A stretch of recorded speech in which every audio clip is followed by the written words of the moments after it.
Baik, terima kasih masih bersama kami. Saat ini bersama-sama kita akan mengikuti acara selanjutnya, yaitu sesi ketiga pada hari ini, yang akan dimoderatori oleh Dr. Indah Adita Wulanda, spesialis patologi klinik M Biomed. Berikut kurikulum PT beliau akan saya bacakan. Beliau saat ini menjabat sebagai staf laboratorium sentral Rumah Sakit Saiful Anwar Malang. Beliau mengenyam pendidikan dokter di Universitas Erlangga dan lulus pada tahun 2005. Kemudian pada tahun 2015 menyelesaikan dan mendapatkan gelar spesialis patologi klinik di Fakultas Kedokteran Universitas Brawijaya dan meraih gelar magister biomedik yang juga ditempuh di Universitas Brawijaya Malang. Baik, kita sapa dulu beliau.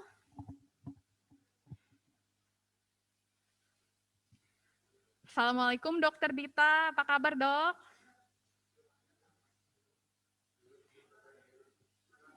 Sekedap dokter, ini masih termute Ya, seperti. Waalaikumsalam. Selamat pagi. Terima kasih. Nampak sangat fresh Dokter Dita ya pada hari ini. Baik, kepada Dokter Indah Adita Wulanda, spesialis patologi klinik M Biomed, waktu dan tempat saya persilakan. Oke, terima kasih Mira.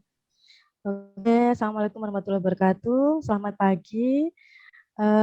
Yang terhormat para profesor, para guru-guru saya, para senior-senior, dan rekan-rekan senior patologi klinik, kemudian rekan-rekan senior dokter yang lain, dan para audiens semuanya.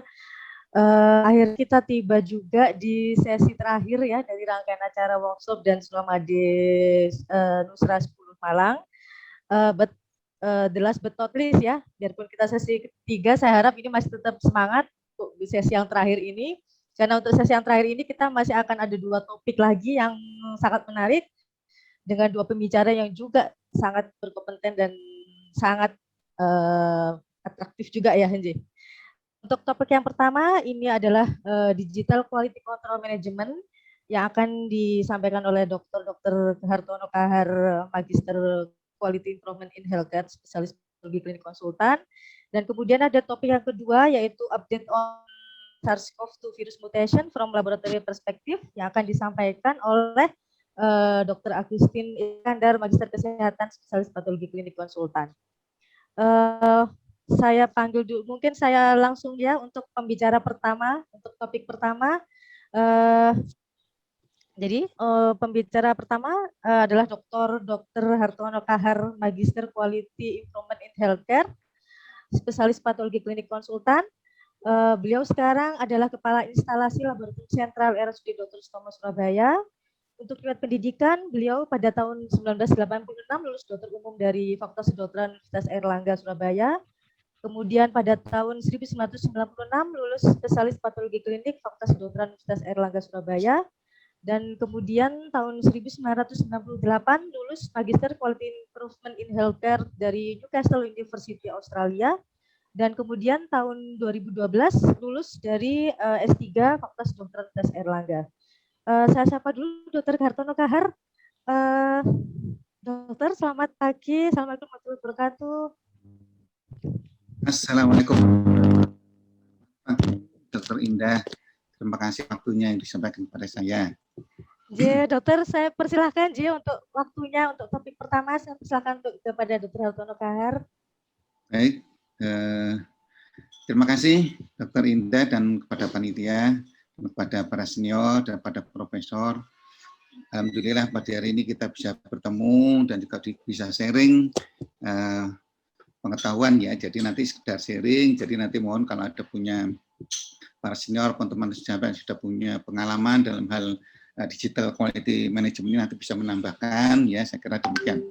Baik, slide berikutnya.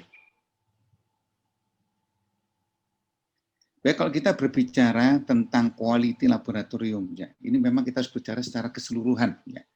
Di dalam suatu laboratorium itu ada suatu proses pelayanan, ya. Proses pelayanan di mana segala proses itu melalui tiga fase ini, ya. Jadi pre-analitik, analitik, dan pasca analitik.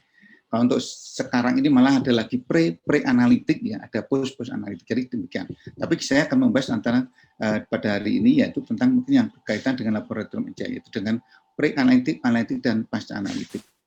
Dan kita ketahui bahwa setiap proses yang terjadi di tahap tadi itu yaitu pre-analitik, analitik maupun pasca analitik, itu dapat terjadi suatu kesalahan, ya, error, jadi laboratorium error. Sehingga setiap langkah itu harus kita melakukan namanya suatu quality. Quality itu adalah suatu proses atau suatu kegiatan untuk menjaga agar setiap proses tadi mempunyai kualitas yang baik. Jadi kalau kita lakukan, maka ada quality in pre-analitik, quality di in analitik fase, dan quality di post analitik fase, yaitu fase analitik. Dan semua kegiatan yang melibatkan, ya, mulai dari proses ketiga proses tadi, kita suatu quality cycle. Ya. Jadi di mana kita sudah mulai awal sejak quality pre-analitik, quality analitik maupun quality post analitik, itu harus kita lakukan tahap demi tahap. Lanjut. Slide berikutnya. Oke, baik. Nah, kalau kita berbicara tentang quality management system, ya, atau quality management, itu banyak konsep yang tidak diajukan, ya, oleh pakar-pakarnya. Misalnya Deming, kita masuk Westgard sendiri, ya. Dan ini saya mengambil salah satu guru, ya, dari quality management, yaitu Pak Juran, ya. Dia mempunyai suatu strategi namanya Juran Trilogi. Nah, dari Juran ini mendefinisikan bahwa quality itu adalah quality is fitness for use. Jadi dikatakan bahwa kualitas itu apa saja yang bisa kita tepat penggunaannya. Ya. Nah, kalau kita lihat sini kan banyak tadi metode-metode apa saja yang sudah disampaikan dalam seminar ini, ya. Tadi banyak metode. Nah, itu kita katakan berkualitas apabila penggunaannya tepat. Nah, yang penting tepat di sini kita. Dan untuk mencapai suatu quality is fitness for use tadi, maka ada 3 strategi yang penting, yaitu quality planning, quality control, maupun quality improvement. Nah, quality planning ini kita harus memang sejak awal sudah merencanakan, ya, merencanakan apa yang akan kita lakukan untuk mendapatkan suatu quality. Jadi kita membuat indikatornya, ya, indikator kerjanya apa yang kita buat. Kemudian bagaimana kita melakukan quality controlnya, bagaimana quality improvement. Jadi dalam hal nanti, kalau kita dalam hal nanti kita mempertahankan suatu quality di dalam satu laboratorium, maka kita bisa mengambil salah satu standar, ya, yang oleh ISO, ya. ISO yaitu tentang 3 hal yang penting. Pertama, quality control, quality assurance, maupun quality improvement. Nah, quality control di sini ialah bagaimana kita melakukan suatu kegiatan tadi sesuai dengan standar. Jadi mulai pre-analitik, analitik maupun pasca analitik. Ya, di mana kita mengatur desain, ya, mekanismenya, mulai desain pelayanannya, desain prosesnya, desain prosedurnya, kemudian menjamin kesesuaian dari apa yang kita kerjakan dengan desain yang sudah kita gunakan. Ya, ini penting sekali dalam hal quality control. Ya, kemudian quality assurance adalah menjamin bahwa setiap faktor-faktor, ya, yang berpengaruh terhadap proses pelayanan tadi itu juga harus dikendalikan, ya, dengan misalnya kita mulai dari misalnya man-nya, petugasnya, SDM-nya, kemudian materialnya, mulai dari spesimennya, bahan kontrolnya, ya, kemudian reagen-reagennya, kemudian mesin itu peralatannya, kemudian metode, kemudian faktor lingkungan, agar memenuhi persyaratan standar, ya. Prosedur juga dilakukan, ya. Kemudian aktivitasnya tadi disesuaikan dengan apa yang sudah kita buat di dalam status standar tadi, SOP tadi, sehingga kita bisa mempertahankan atau mencapai specified quality product yang kita inginkan. Ya. Nah, kemudian apabila kita belum mencapai atau ingin memperbaiki lagi, ya, specific quality product tadi sudah kita dapatkan tadi, maka kita melakukan namanya quality improvement, peningkatan mutu untuk memenuhi persyaratan mutu yang kita buatkan secara standar tadi yang sudah kita tetapkan pada quality planning tadi. Ya, demikian. Lanjut, saya kira. Nah, kalau kita lihat struktur dari ISO 15189, kita lihat di sini ada 4 hal penting, ya, kalau kita kelompokkan berdasarkan PDCA, ya, proses, yaitu pertama organisasi manajemen, kemudian resources management, kemudian examination of process, kemudian evaluation of improvement. Nah, salah satu hal yang fokus pada hari ini adalah kita bagaimana kita melakukan penilaian suatu proses, ya. Di dalam ISO 15189, section 56, ya, 5.6.2.1, ini dikatakan bahwa laboratorium ya harus mendesain ya suatu prosedur quality yang untuk untuk agar dapat memverifikasi hasil-hasil yang sudah ditentukan, hasil-hasil yang sudah yang sudah ditetapkan berdasarkan tadi quality planning tadi. Nah, dalam hal sini ada yang hal penting kalau kita lihat di dalam kolom examination process ada poin 5.4 ya, di sana namanya pre-examination process. Kemudian ada lagi 5.2 examination process, kemudian 5.6 ensuring quality examination, dan 5.7 yaitu examination post-examination process. Nah, dalam hal examination process ya, di sini laboratorium ya berdasarkan ISO 15189 diharapkan atau diharuskan mendesain bagaimana suatu kegiatan tadi ya. Nah, jadi mendesain suatu proses atau prosedur untuk menilai, mempertahankan, menilai bahwa quality product tadi yang sudah direncanakan sejak quality planning tadi bisa tercapai dengan baik. Lanjut. Nah, sekarang kita beralih pada quality control, fokus pada quality control. Nah, kalau kita lihat tadi bahwa di dalam proses pelayanan tadi ada yang namanya pre-analitik, analitik maupun post-analitik.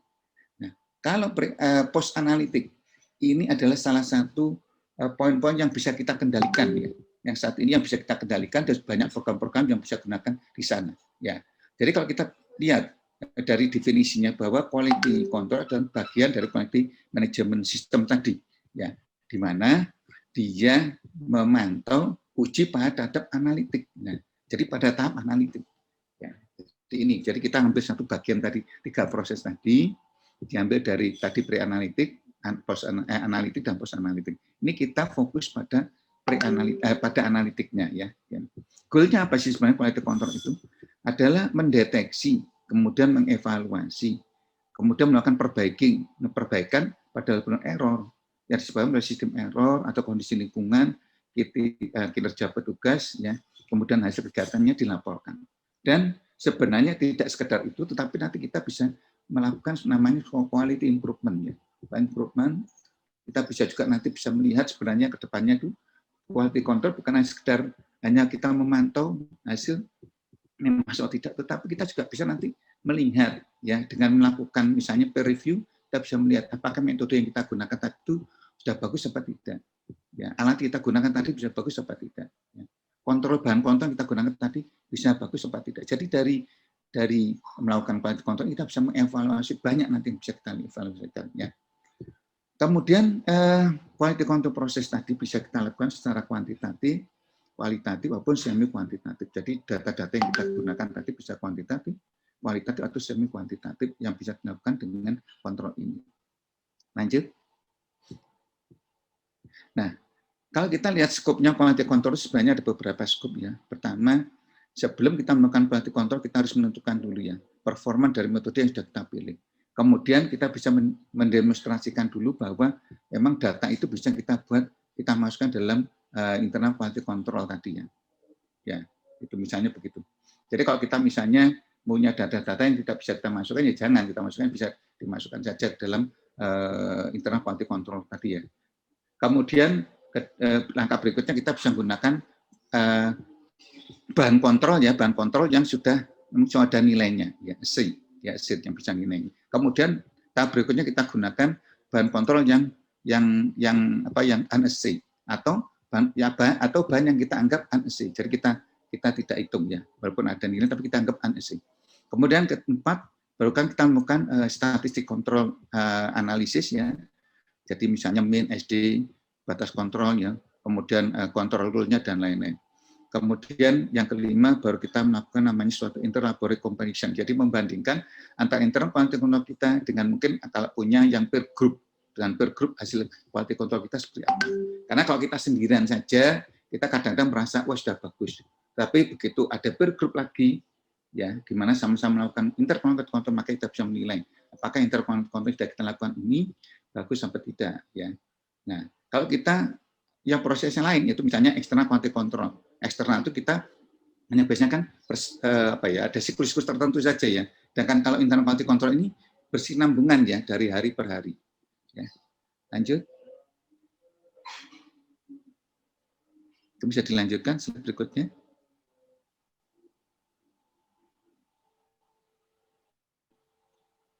Oke. Nah, kalau kita sudah melakukan suatu quality control, maka kita namanya correction action dari suatu quality control itu. Ya, jadi memang kita harus melakukan identifikasi conformity-nya itu segera ya, segera. Jadi begitu kita melakukan quality control, kita harus bisa melihat hari itu juga. Ya, jangan menunggu besok atau lusa, kalau bisa hari ini. Oleh karena itu, ini penting kita menentukannya, karena dengan kita bisa mendeteksi apakah suatu sistem error atau random, kita bisa langsung melakukan suatu namanya immediate action yang harus kita segerakan lakukan hari itu ya, atau kalau saya saat itu. Karena apa? Karena ini kan kita sebelum mengeluarkan hasil pasien itu ya, atau melakukan pemeriksaan terhadap pasien, kita harus melakukan kontrol dulu. Ya. Kalau kontrolnya sudah berhasil, baru kita lanjutkan melakukan pemeriksaan punya pasien. Oleh karena itu kita harus punya cara untuk mengidentifikasi segera. Ya. Kemudian melakukan action juga segera. Nah, kemudian dilanjutkan dengan analisis of root cause tadi ya, misalnya material, mission, metode, dan environment-nya bagaimana. Kemudian melakukan correction action ya secara menyeluruh agar nanti kegiatan tadi atau mungkin non-konformitas itu bisa teratasi untuk jangka panjangnya. Ya, kemudian baru kalau sudah dapat verifikasi correction action tadi, kita tentukan sebagai suatu kegiatan yang memang betul-betul nanti bermanfaat untuk kegiatan quality control selanjutnya. Lanjut. Nah, kalau kita melakukan yang selama ini ya, kalau kita melakukan yang belum punya programnya, selama ini kita lakukan quality control itu kan per individual test ya. Jadi kalau misalnya kita di lab kita punya 40 parameter, maka kita harus membuat 40 atau misalnya 20 tes, maka kita harus membuat grafik kontrol itu 20. Ya. Nah, bagaimana kita membuat demikian itu ya? Saya kira mungkin buat grafik kontrol aja mungkin tidak cukup ya waktunya untuk kita melakukan pemeriksaan dengan pasien ya. Sampai juga kita harus melakukan suatu analisis yang terintegrasi dari kontrol-kontrol tadi, ya dari waktu ke waktu. Ya. Kemudian juga yang penting juga bahwa data tadi harus real time. Kita bisa mengikuti ya, kalau bisa dalam 1 tahun gitu ya, atau dalam 2 bulan, 3 bulan, dan data bersinambungan. Nah kemudian dari situ kita bisa lihat correction action dulu apa, kita bisa punya history, data recordnya. Nah dengan demikian kita bisa mengambil suatu kesimpulan, ya, atau suatu kesimpulan dalam suatu periode tertentu ya, bisa mungkin bulanan, tribulan atau ya atau semesteran atau setahun. Nah ini penting sekali untuk kita ya, supaya kita bisa mengetahui bahwa apa yang sudah kita kerjakan selama ini, selama 1 tahun ini misalnya, bagaimana kegiatan kita. Jadi dari quality control tadi. Nah untuk itu memang diperlukan suatu digital quality control ya. Yang saat ini yang menurut saya yang sudah saya pelajari itu yang cukup menarik adalah Unity real time ya. Ini saya kira bagus sekali ya, karena dia bisa memenuhi apa yang apa yang sudah sesuai yang sudah saya terangkan tadi. Lanjut. Nah, jadi kalau dalam ISO 15189 ya, itu ada subpasal 5.6.2.3 itu memang dikatakan bahwa laboratorium harus memiliki prosedur untuk mencegah keluarnya hasil pasien pada saat kegagalan quality control. Jadi kalau kita bisa menentukan tadi ya, dengan real time tadi, kita dengan cepat bisa menentukan ya bahwa ini kontrol tadi hari ini masuk apa tidak, masuk di dalam kriteria rule, misalnya kita gunakan Westgard rule ini termasuk penolakan atau diterima dan sebagainya. Jadi kita bisa menentukan segera apa yang harus kita kerjakan ya. Dan ini harus punya metode itu. Nah, ya. Lanjut. Nah, jadi kalau kita lihat ya, jadi Unity real time ya. Ini memang sesuai fasilitas sudah sesuai peraturan yang ditetapkan dengan ISO 15189. Ya di sana dia mempunyai review data, bisa direview quality control tadi itu ya secara real time ya. Kemudian dia juga bisa nanti kita tetapkan misalnya kita menggunakan Westgard rule misalnya. Nah, di sana ada Westgard rule di mana nanti dalam Westgard rule yang sudah kita tentukan tadi ada opsi Westgard advisor-nya, di mana kita bisa menentukan nanti apa saja yang harus kita lakukan, ya actionnya apa, correction-nya apa. Ya. Kemudian juga kita dengan program URT ini, ya kita bisa nanti melakukan validasi dengan audit trial yang komprehensif. Ya di sana nanti juga dilaporkan data itu dalam bentuk grafik, dalam bentuk bar chart dan sebagainya. Ada banyak grafik nanti di sana.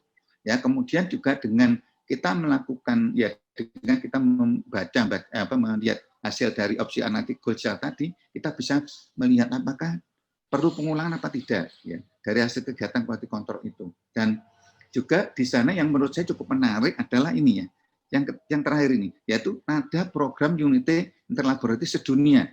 Ya, jadi kita nanti peserta ini bisa ikut program ya, yang mirip EKAS gitu ya, tetapi ini adalah kelompok dari pengguna Unity ini, pengguna bahan contoh bioret ini, nanti bisa mengikuti program ini. Dan nanti kita bisa melakukan namanya peer review ya, peer review internal quality control. Ini menurut saya cukup menarik ya.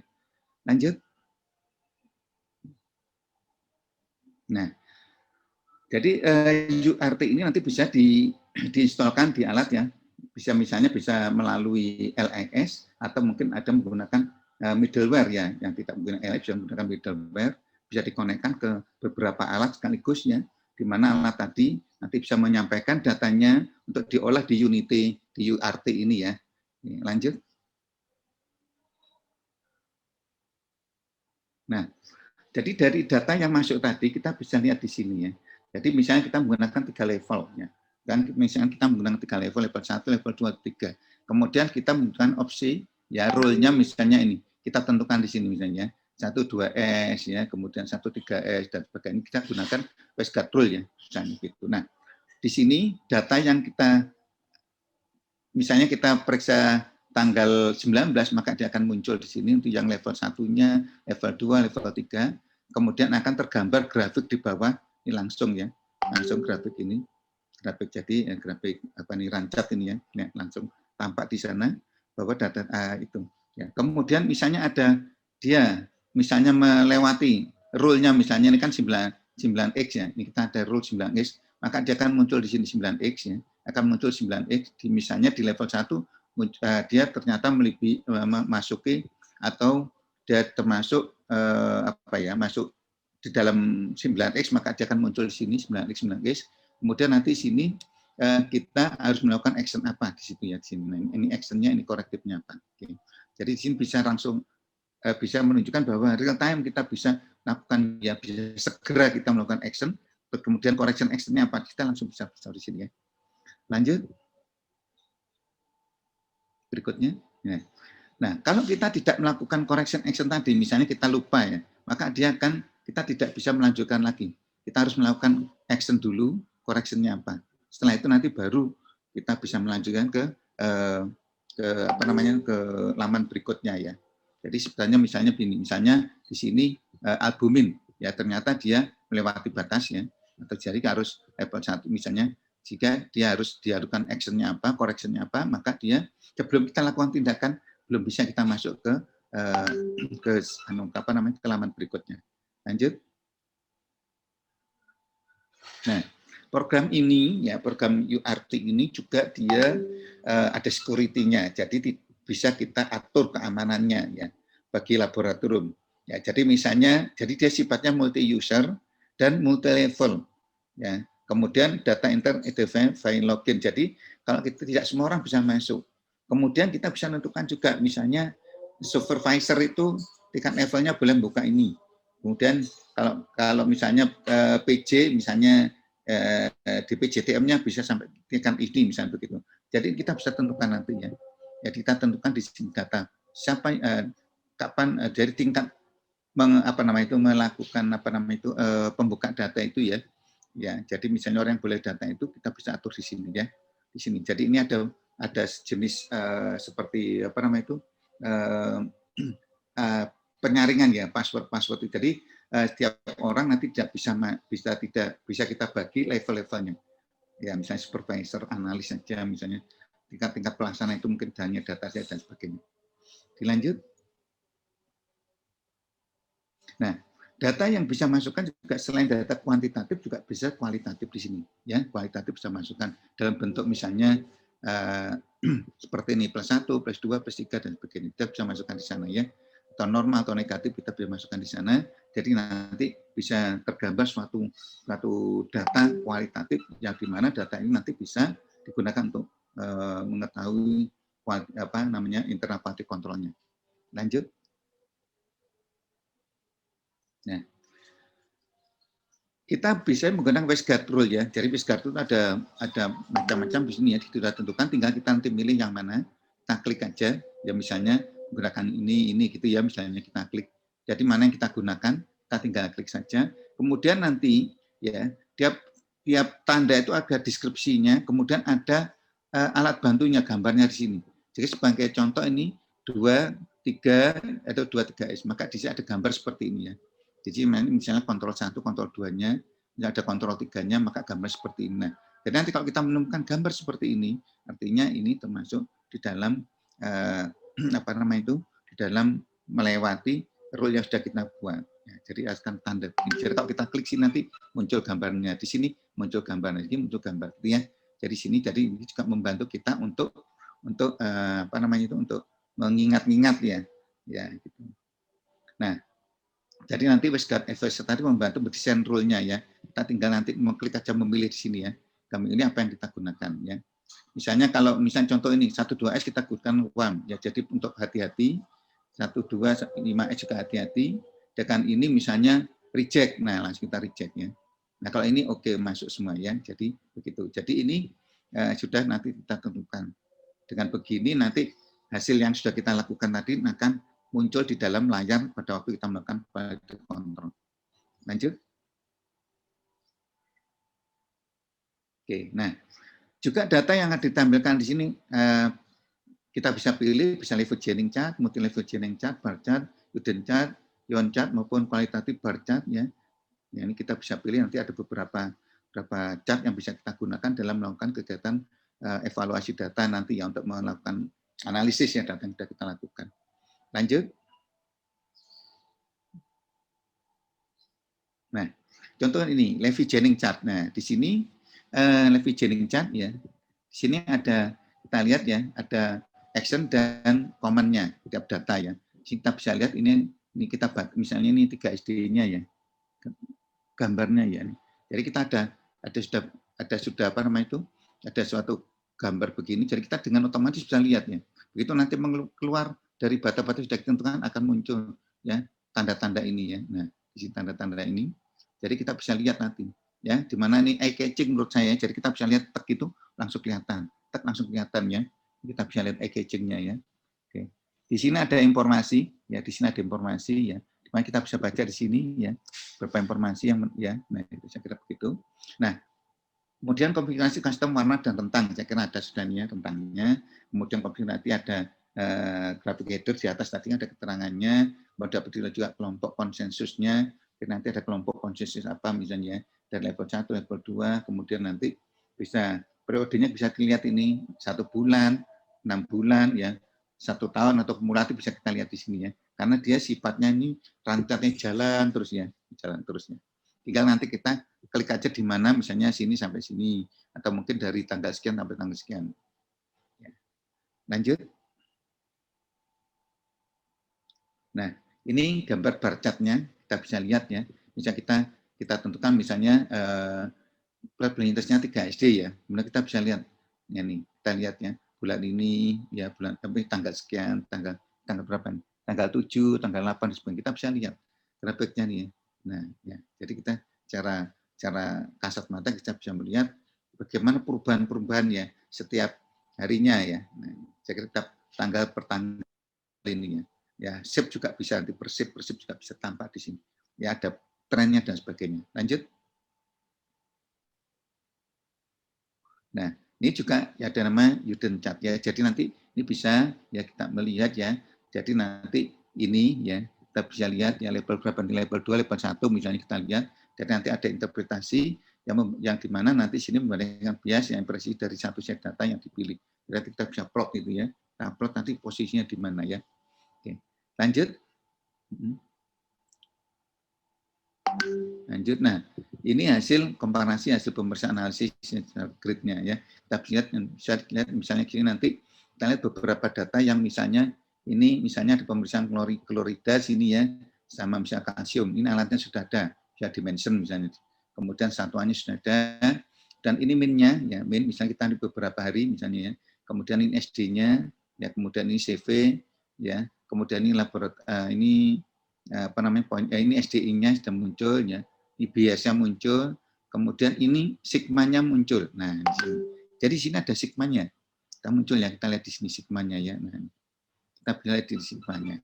Jadi di sini kita bisa langsung analisis ya, ada informasi-informasi tentang apa namanya, tentang ininya apa, tentang perhitungan-perhitungan ada di sini. Jadi kita bisa melihat semuanya, kita bisa lihat langsung ya, mana poin-poin yang menurut kita langsung perlu perhatian. Jadi ini catching semuanya ya. Oke. Lanjut. Nah, ada namanya laporan audit trail ya, di mana sini laboratorium harus mampu membenarkan kualitas setiap saat. Jadi sini laporan audit trail menunjukkan ketulusan secara menyeluruh. Jadi nanti kita bisa lihat ya dari suatu rentang tertentu gitu ya, kita bisa rentang tertentu ya. Jadi kita bisa mengaudit ya bagaimana sih pemeriksaan kita selama satu periode tertentu itu ya. Nah kemudian ini semua base data kualitas akan ditampilkan ya. Kemudian tanggal dan waktu divalidasi oleh kepala laboratorium juga nanti muncul di sana, dan setiap perbaikan nanti yang harus dilaksanakan juga akan tampak di sana ya. Jadi ini merupakan satu jadi apa ya? Jadi suatu track gitu ya. Dalam 1 bulan atau 3 bulan atau mungkin 6 bulan kita bisa lihat selama proyek itu apa saja sudah kita lakukan ya di sana. Lanjut. Nah, jadi ini di sini kita tampak di dalam proses tertentu, misalnya tanggal berapa ini kan muncul tanggal, kemudian sini apa saja yang terjadi, nomor lotnya misalnya di sini. Nah, di sini misalnya nah ini, misalnya nampak ada suatu ya WAM misalnya, kemudian kegiatannya ya, kemudian ini ada yang di reject ya, jam sekian di reject, kemudian ini parameternya ya, ada yang di reject, ada yang di WAM, ada yang optimism ya, ada berubah jadi reject. Jadi kalau misalnya ini misalnya di sini ya sudah kita ini misalnya aslinya WAM, kemudian kita perbaiki menjadi OP misalnya, artinya bisa dikeluarkan ya, bisa reject dan kita perbaiki jadi OP. Ini ternyata OP setelah dilihat lagi, ternyata harus di reject, maka harus dilakukan suatu apa namanya perbaikan. Jadi di sini ada mencatat ya, apa yang sudah kita reject, kemudian kita perbaiki, maka dia akan berubah menjadi bisa diterima misalnya dalam satu apa namanya itu, dalam satu kegiatan hari itu. Lanjut.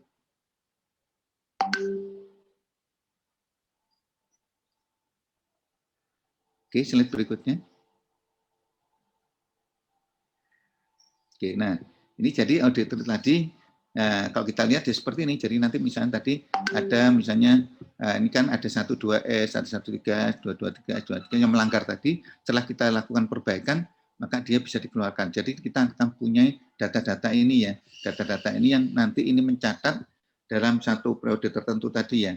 So ini tanggal ya, di tanggal apa sudah misalnya melanggar rule 1,12S misalnya, atau mungkin 13S dan sebagainya. Jadi dari sini nanti bisa tercatat, kita bisa melihat ya kejadian-kejadian apa saja yang terjadi pada tanggal ini kan tanggal 31 ya, 31 ya. Jadi tanggal jam sekian tuh terjadi misalnya ada pelanggaran di sini, kemudian perang di sini, dan ini nanti tercatat di dalam satu rekor nyata. Jadi nanti suatu saat kita bisa membuka, kita bisa lihat tanggal berapa, mungkin tanggal misalnya kita lihat untuk pemeriksaan, misalnya kita punya pemeriksaan yang selalu ya harus perhatian kita, misalnya kreatinin. Nah, kreatinin ini sering keluar misalnya, nah itu kita punya rekodnya, tanggal berapa, keluar apa, dan dalam keadaan apa, kita bisa melihat di sana. Sehingga kita punya satu catatan penting bahwa kalau kita menggunakan misalnya menggunakan reagen ini atau menggunakan alat ini, ya dengan pemeriksaan kreatinin banyak terjadi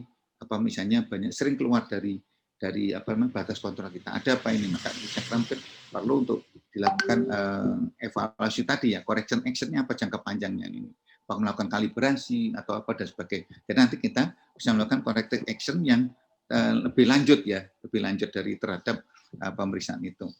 Ya, lanjut. Ya.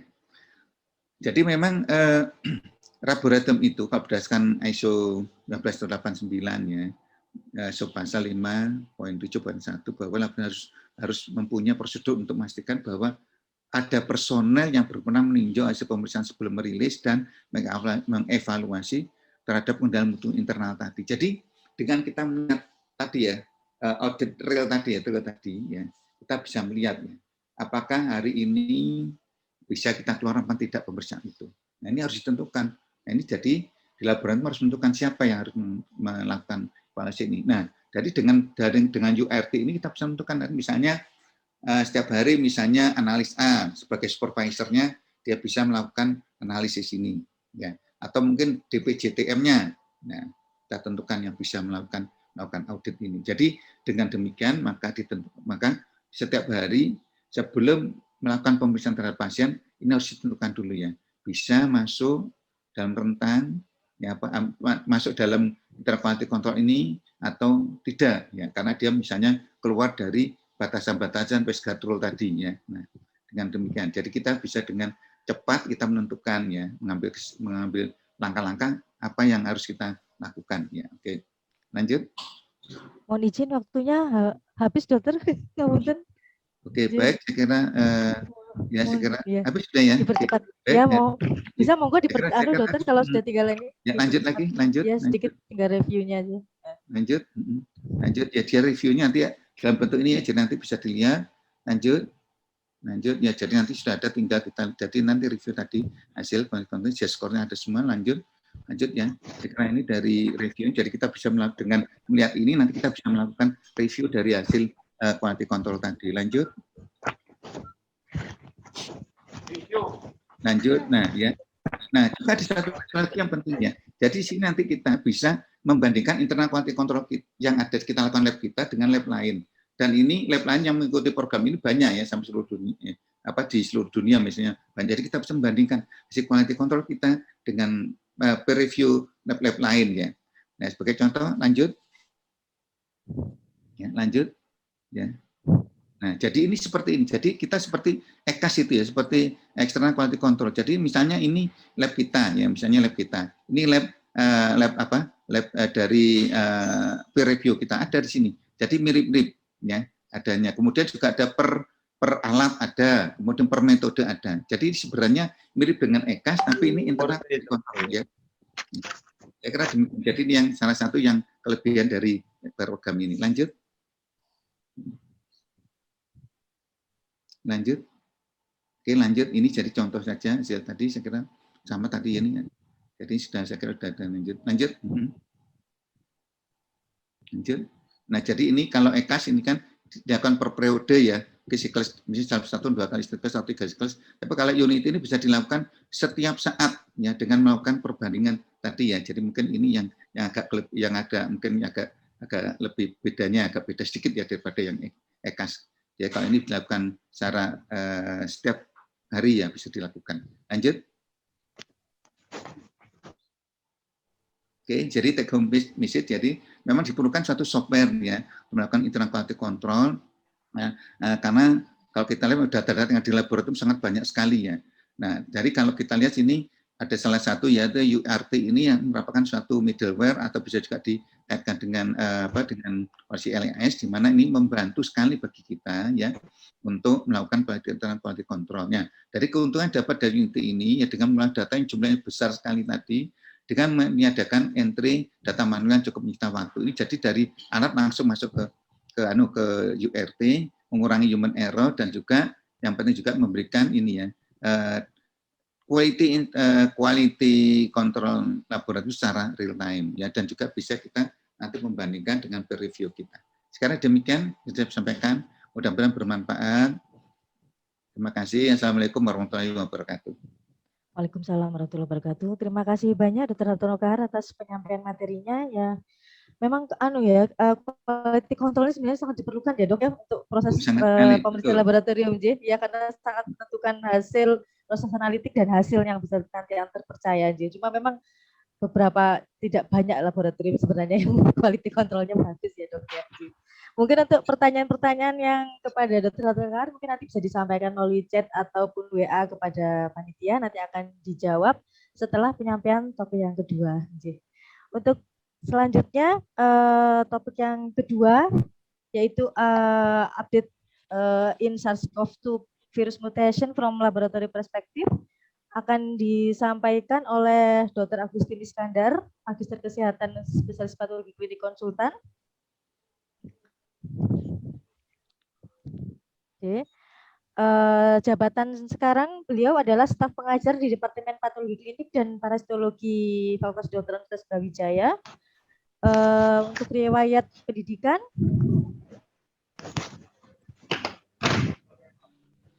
jadi beliau lulus tahun 1997 dari Fakultas Kedokteran Universitas Airlangga untuk dokter umumnya.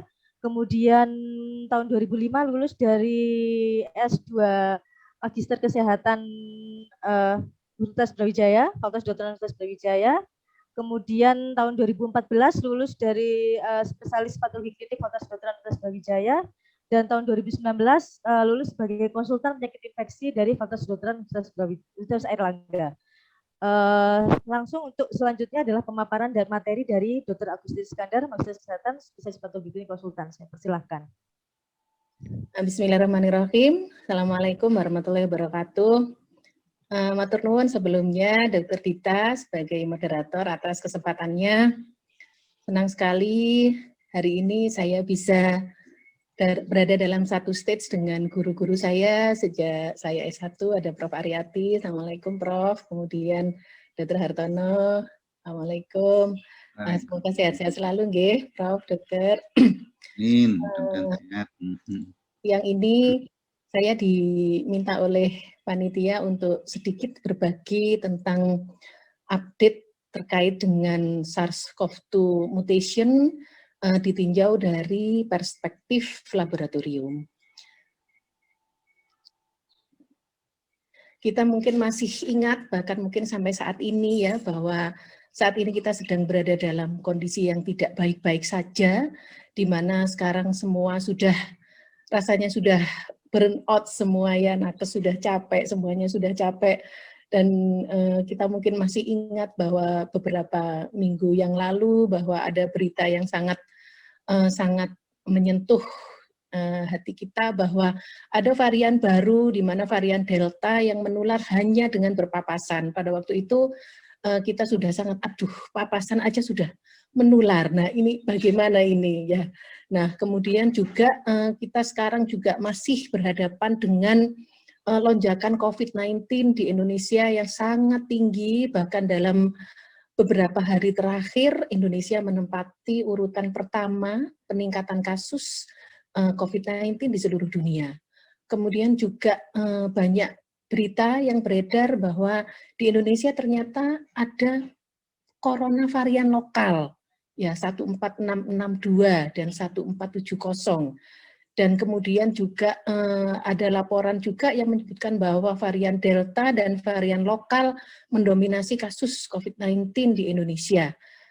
Dan sekarang semuanya sudah, kita hampir semua dari kita ini merasakan bagaimana hebohnya, bagaimana hebatnya penularan dari varian yang baru ini.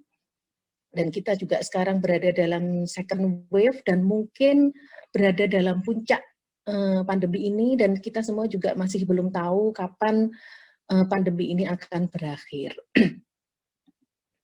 Mungkin kita sedikit mengulas dulu apa itu mutasi dan apa itu varian SARS-CoV-2. Kalau kita lihat dari strain parental strain dari virus COVID-19 ini, bahwa mutasi itu adalah suatu perubahan, gangguan atau perubahan pada sekuens gen RNA atau DNA, di mana perubahan ini dapat berupa insersi atau delesi dari materi genetik. Nah, adanya mutasi ini bisa terjadi pada beberapa tempat. Nah, ketika mutasi itu menyebabkan perubahan pada struktur RNA, maka ini disebut dengan varian yang baru. Jadi varian ini adalah mengacu pada bentuk genetik yang berbeda dari virus SARS-CoV-2 yang ditandai oleh mutasi yang spesifik. Nah, kemudian perubahan pada RNA ini akan diikuti dengan perubahan perilaku virus. Nah, ketika RNA sudah berubah dan perilaku virus itu sudah berubah, maka ini akan menghasilkan strain yang baru. Di mana strain itu adalah subtipe genetik ya dari suatu patogen yang mungkin akan mengubah atau menyebabkan berbeda biologisnya dibandingkan dengan yang lain. Jadi dari strain yang awal kemudian timbul beberapa mutasi yang menghasilkan perubahan RNA sehingga akan timbul varian yang baru, dan kemudian ketika sifat virus itu berubah maka akan menyebabkan timbulnya strain yang baru.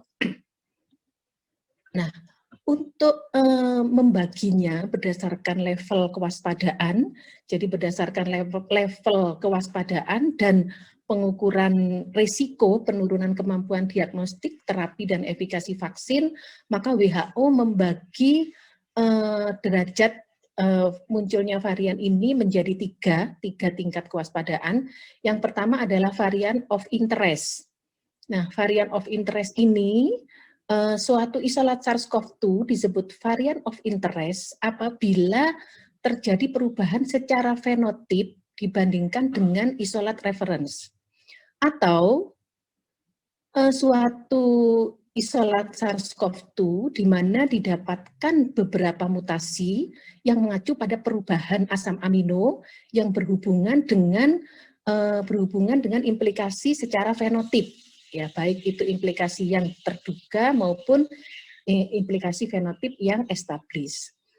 Kemudian yang berikutnya adalah varian of interest, itu sudah teridentifikasi menyebabkan penyebaran di komunitas dan dapat menyebabkan timbulnya klaster atau kasus-kasus baru dan sudah dideteksi di beberapa negara. Kemudian yang berikutnya adalah varian of concern. Nah, varian of concern ini merupakan varian of interest, ya, tetapi varian of concern ini sudah mengandung beberapa implikasi. Jadi dia ini sudah mengandung beberapa mutasi yang akan menyebabkan perubahan sifat biologis virus dan menyebabkan perubahan secara epidemiologi. Contohnya adalah penambahan kasus, kemudian penambahan penularan, kemudian didapatkan kasus-kasus dengan manifestasi yang lebih berat, atau varian ini sudah menyebabkan impact atau menyebabkan pengaruh pada efikasi suatu vaksin. Nah, varian of concern ini atau varian of interest, atau kita menyebutnya varian of interest itu adalah varian yang berpotensi ya. Jadi varian of interest ini nanti akan menjadi varian of concern apabila sudah ada bukti bahwa transmisinya meningkat. Jadi ada penambahan transmisi atau peningkatan transmisi, kemudian meningkatnya virulensi atau perubahan pada presentasi klinis, atau perubahan pada efektivitas pencegahan dan penyebaran penyakit, penurunan efikasi vaksin, dan penurunan efikasi terhadap terapi yang sudah standar. Nah, yang berikutnya, yang ketiga adalah varian of high consequences atau VOHC ya. VOHC ini adalah varian of concern dengan bukti yang jelas bahwa ada perubahan terhadap pencegahan dan penanganan secara medis, di mana pencegahan dan penanganan secara medis itu secara signifikan menurunkan efektivitas relatif terhadap varian yang sudah ada. Nah, impact terhadap VOHC ini diantaranya adalah adanya kegagalan diagnostik, kemudian bukti bahwa ada reduksi terhadap efektivitas vaksin, kemudian adanya disproporsi antara kasus klinis yang sudah divaksin dengan yang tidak divaksin. Kemudian juga ada bukti bahwa ternyata vaksin itu hanya memberikan sedikit proteksi terhadap kasus yang berat.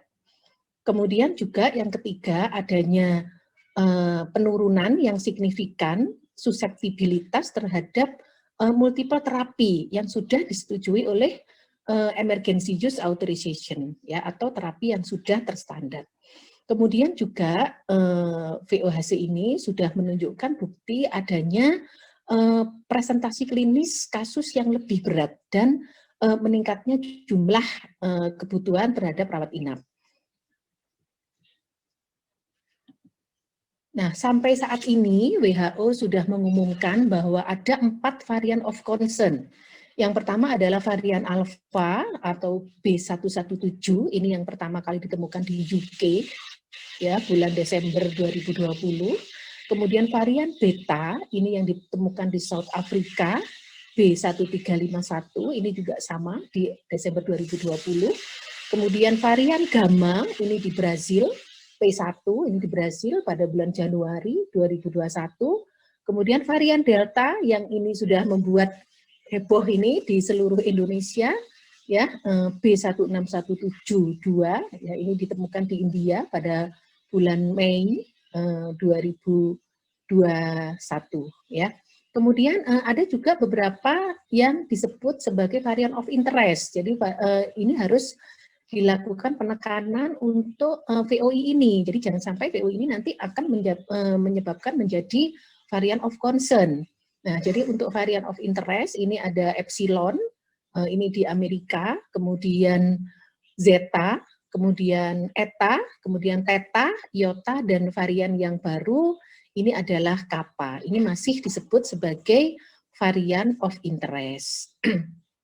Nah, ini yang paling heboh ya, ini ya, varian Delta ini sungguh luar biasa. Jadi varian dari India ini adalah B1617, di mana ini didapatkan substitusi pada protein spike di beberapa tempat juga. Kemudian pertama kali diidentifikasi di India, ya, dan ini transmisibilitasnya sangat-sangat meningkat. Juga ada bukti bahwa adanya potensi reduksi terhadap netralisasi dengan pemberian treatment antibodi monoklonal. Kemudian juga ada potensi penurunan netralisasi dengan pemberian post vaccination sera. Nah, mengapa varian Delta ini yang harus kita garis bawahi? Ya, karena ternyata banyak sekali penelitian akhir-akhir ini menunjukkan bahwa varian Delta ini dapat meningkat transmisinya sekitar 43-90%. Ya. Jadi 43-90% lebih menular dibandingkan dengan varian-varian yang sudah ada, varian-varian SARS-CoV-2 yang sudah ada. Ya, itulah sebabnya maka banyak sekali yang menyebutkan bahwa hanya berpapasan saja itu sudah bisa tertular. Kemudian juga ada sebuah penelitian di Cina itu yang menyebutkan bahwa ada 2 orang yang masuk kamar mandi umum hanya dalam waktu 14 detik. Mereka bersama hanya dalam waktu 14 detik. Ternyata salah satu di antara mereka ini terkonfirmasi oleh varian ini. Ternyata ketika mereka keluar dari kamar mandi itu, yang satunya ini sudah tertular. Jadi memang varian Delta ini sungguh sangat luar biasa karena memang kemampuan transmisinya ini meningkat sampai 90%. Jadi varian Delta ini merupakan varian yang paling menular dibandingkan dengan varian yang sebelumnya, ya, sampai hari ini. Jadi sampai hari ini varian yang paling menular adalah varian Delta. Kemudian varian Delta ini mampu untuk menghindar dari sistem imun. Dia mampu mengelabui antibodi, sehingga antibodi itu tidak bisa mendetek dia. Ya, jadi mampu mengelabui antibodi dan dia juga mempunyai potensi untuk mengalami resistensi terhadap vaksin. Ya, jadi efektivitasnya dengan pemberian vaksin, efikasi vaksin itu akan menurun dengan adanya varian Delta ini.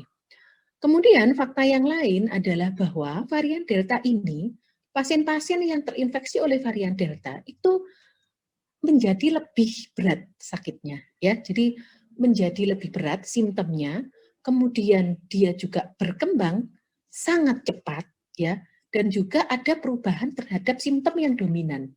Kalau dulu varian yang sebelumnya di Indonesia, simptom yang dominan adalah demam, tetapi akhir-akhir ini disebutkan bahwa perubahan gastrointestinal itu juga lebih mendominasi di samping demam, ya. Jadi di samping demam dan batuk, untuk varian Delta ini lebih berubah simptomnya, jadi lebih gejala gastrointestinalnya lebih tampak untuk varian Delta ini.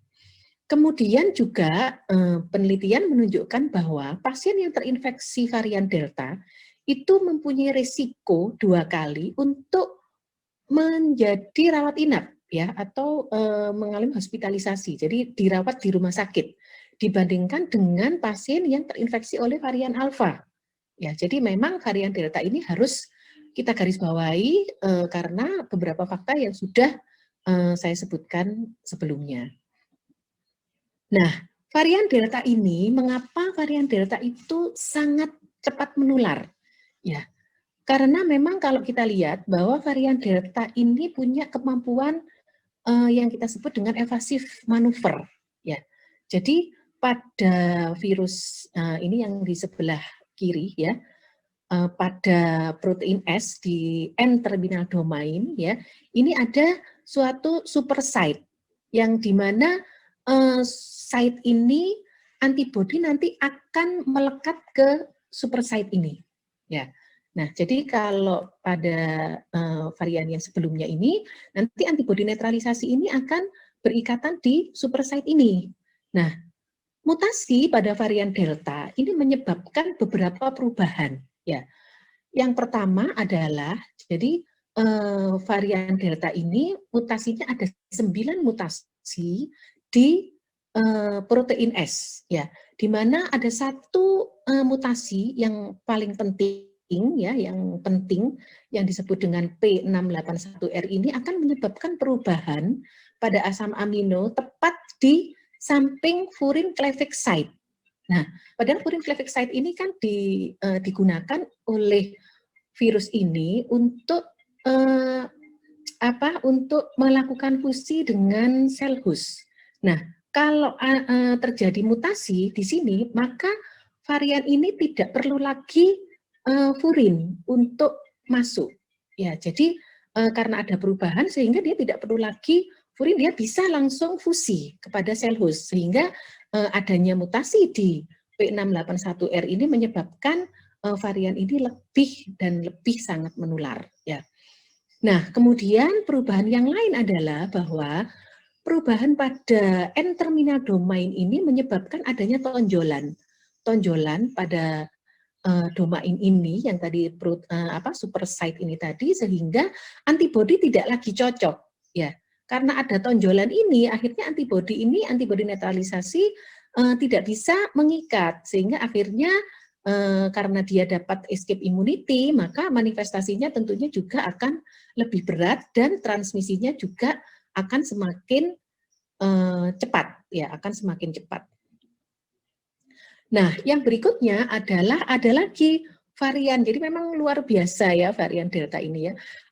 Belum selesai kita disibukkan dengan varian Delta, ada ternyata satu lagi Delta plus. Jadi varian Delta yang sudah mutasi lagi, Masya Allah. Jadi ini luar biasa memang.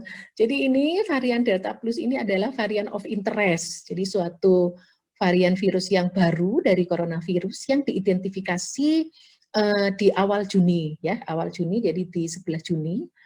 Kemudian mutasinya ini adalah pada K417N mutation ya. Ini kita sebut dengan AY1 varians ya. Nah, disebutkan bahwa varian Delta plus ini mempunyai afinitas yang lebih besar terhadap sel mukosa paru ya, dibandingkan dengan varian yang lain. Tetapi apakah kemudian dengan afinitasnya yang lebih tinggi terhadap sel mukosa paru, apakah ini akan memperberat penyakit? Ini masih belum jelas ya, masih dalam penelitian. Jadi karena afinitasnya yang lebih tinggi pada sel mukosa paru ini tidak berarti bahwa varian ini akan menyebabkan penyakit yang lebih berat, atau mungkin dia lebih menular dibandingkan varian Delta. Nah, ini masih perlu penelitian lebih lanjut ya. Kemudian varian Delta plus ini biasanya akan menyebabkan manifestasi yang ringan pada orang-orang yang sudah mendapatkan vaksin, baik itu vaksin dosis 1 maupun vaksin dosis yang kedua. Nah, sementara untuk varian Delta Plus ini, penelitian-penelitian masih menyebutkan bahwa manifestasinya masih ringan, terutama pada orang-orang yang sudah divaksin. Nah, bagaimana dengan impak dari adanya varian-varian tersebut terhadap diagnostik? Kalau kita lihat dari penjelasan yang sebelumnya bahwa jika mutasi itu ada di tempat yang mana atau di site yang mana. Kalau kita lihat bahwa mutasi itu adalah banyak ditemukan pada protein S, ya. Nah, kalau misalnya mutasi-mutasi ini muncul pada primer binding site atau mempengaruhi target struktural dari antigen virus yang dideteksi oleh antigen, ya, oleh tes antigen, maka tentunya varian ini sangat berpotensi untuk mempengaruhi akurasi dari tes diagnostik. Ya, kita tahu bahwa yang banyak mengalami mutasi adalah di protein S. Ya, nah apakah varian ini akan mempengaruhi atau menyebabkan penurunan sensitivitas terhadap tes antigen? Nah, kita tahu bahwa untuk baik itu tes antigen maupun tes menggunakan yang berbasis PCR, itu sebagian besar itu tidak menggunakan gen S sebagai target primer. Ya. Kemudian untuk antigen tes ini targetnya adalah protein N, ya.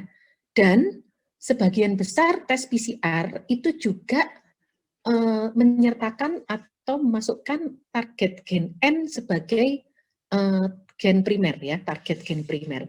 Sehingga sampai saat ini belum ada bukti bahwa varian-varian ini akan menurunkan kemampuan diagnostik, ya, untuk tes yang berbasis antigen. Ya, ini ada suatu penelitian di UK disebutkan bahwa untuk varian B117, ya, di varian UK ini menunjukkan tidak ada efek terhadap evaluasi terhadap 5 jenis tes rapid antigen yang digunakan, ya. Tetapi ini masih akan berkembang karena memang sampai sekarang varian yang sudah ada itu mutasinya adalah pada protein S, dan bukannya tidak mungkin bahwa mutasi itu nanti akan terjadi pada gen N. Kalau mutasinya sudah terjadi pada gen N, maka otomatis nanti antigenik tes yang menggunakan protein N ini tentunya akan sangat berpengaruh. Sehingga rekomendasi dari WHO adalah bahwa semua tes diagnostik yang menggunakan hanya satu target itu harus didesain ulang. Ya, jadi WHO merekomendasikan penggunaan minimal dua gen target, ya. Dan untuk gen target ini sebaiknya dihindari gen yang menggunakan gen S. Jadi rekomendasi WHO adalah yang pertama, untuk kehati-hatian maka gunakan tes yang menggunakan minimal 2 antigen, ya, 2 target maksud saya, 2 gen target. Kemudian di antara 2 gen itu harus dihindari menggunakan target gen protein S, ya. Nah, ini ada beberapa analisis dari FDA, ya, dari FDA ini bahwa sampai sekarang ini FDA sudah mengeluarkan beberapa tes molekuler yang mungkin performanya akan dipengaruhi oleh mutasi SARS-CoV-2 ini, ya. Jadi ini adalah mungkin salah satu contoh, ini Agula SARS-CoV-2 test, kemudian Linea COVID-19, Assay-kit, kemudian TechPad COVID-19 Combo Kit, dan Expert SARS-CoV-2, ini Expert Express ini, ya.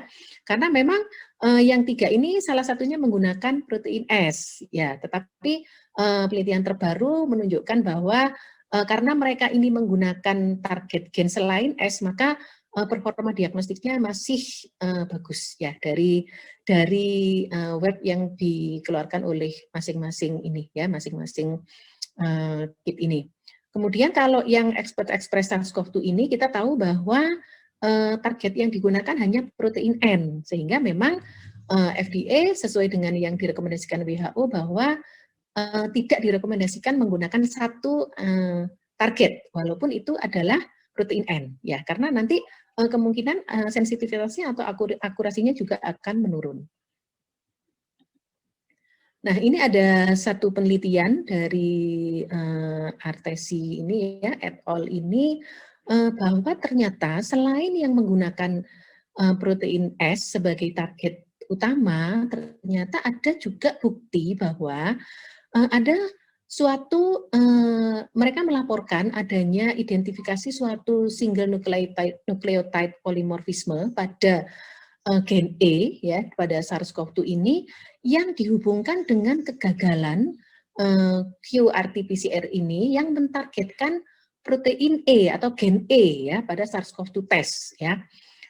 Tetapi di sini pada penelitian tersebut karena memang bukan hanya protein E saja, tetapi penelitian ini juga atau tes ini juga menargetkan ORF1b sebagai target sehingga akurasinya masih bagus ya.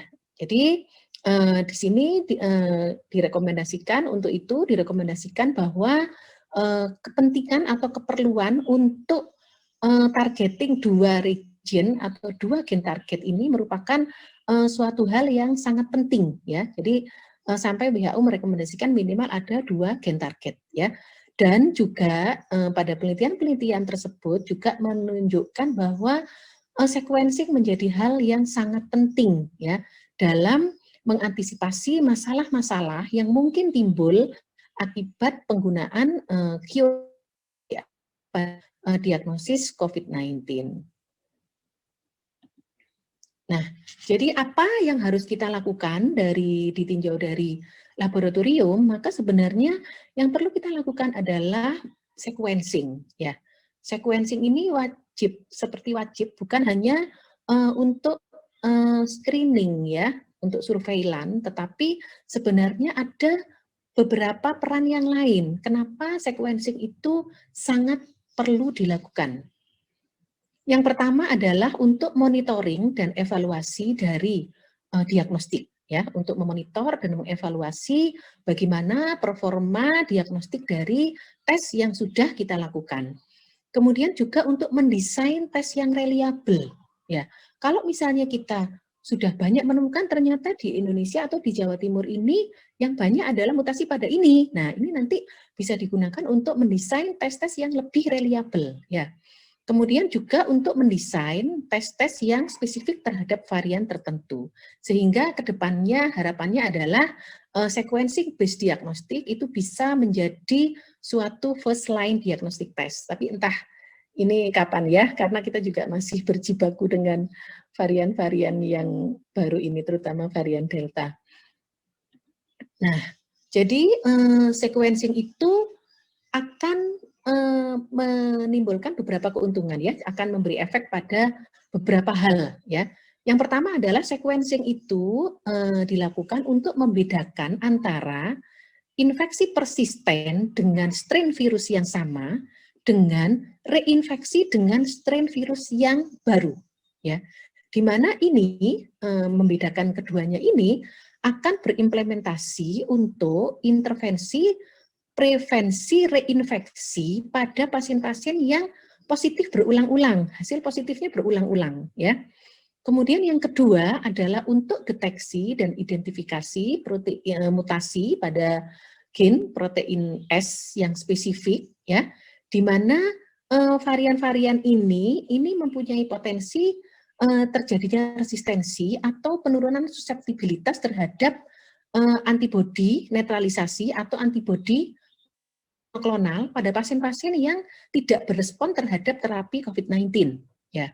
Kemudian yang ketiga adalah sequencing ini dilakukan untuk deteksi dan identifikasi substitusi pada gen S ya pada spesifik varian yang potensial terjadinya resisten atau menurunkan suseptibilitas terhadap antibodi netralisasi yang diinduksi oleh vaksin yang berdasarkan atau vaksin yang memicu protein S seperti yang sudah available selama ini, karena memang vaksin-vaksin itu semuanya hampir semuanya menginduksi protein S karena memang protein S ini yang paling imunogenik ya. Ini pada individu-individu yang masih menjadi berat bahkan setelah vaksinasi. Nah, jadi ada beberapa situasi di mana genetik varian atau varian-varian yang baru ini harus diduga, patut diduga, dan harus dilakukan testing pada positif sampel. Ya, jadi kapan sebenarnya dilakukan sequencing? Ya, kapan diperlukan sequencing?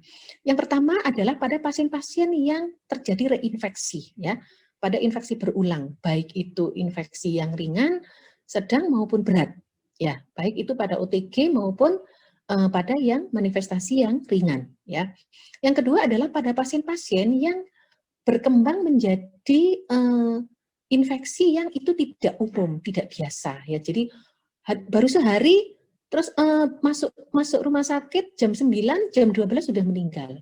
Ya, jadi berkembang dengan sangat berat. Ya, kemudian pada pasien-pasien yang dirawat, ya, dengan reinfeksi atau pasien-pasien yang sudah divaksin, ya, pada pasien yang sudah divaksin kemudian terjadi reinfeksi, ya, pada pasien rawat inap, ya.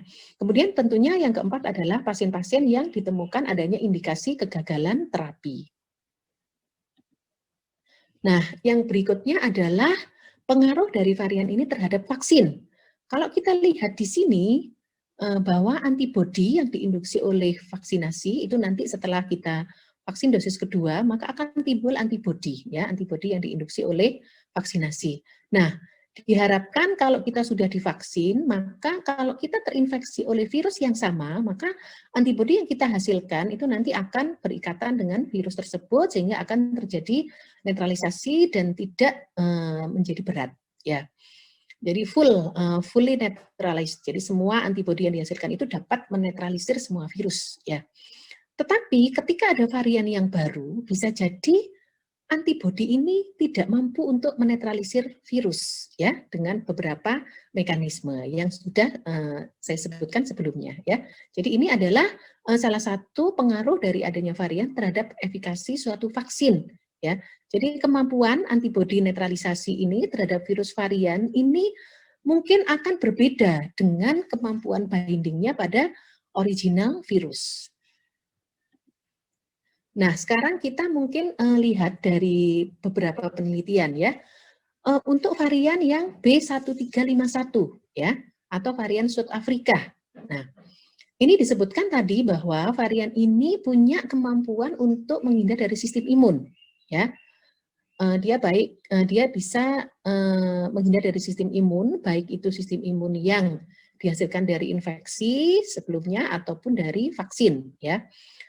Kita lihat dari sini AstraZeneca ini memang disebutkan bahwa AstraZeneca ini memang proteksinya minimal, ya, dan juga dia tidak dapat memproteksi penyakit yang ringan sampai yang moderate, ya.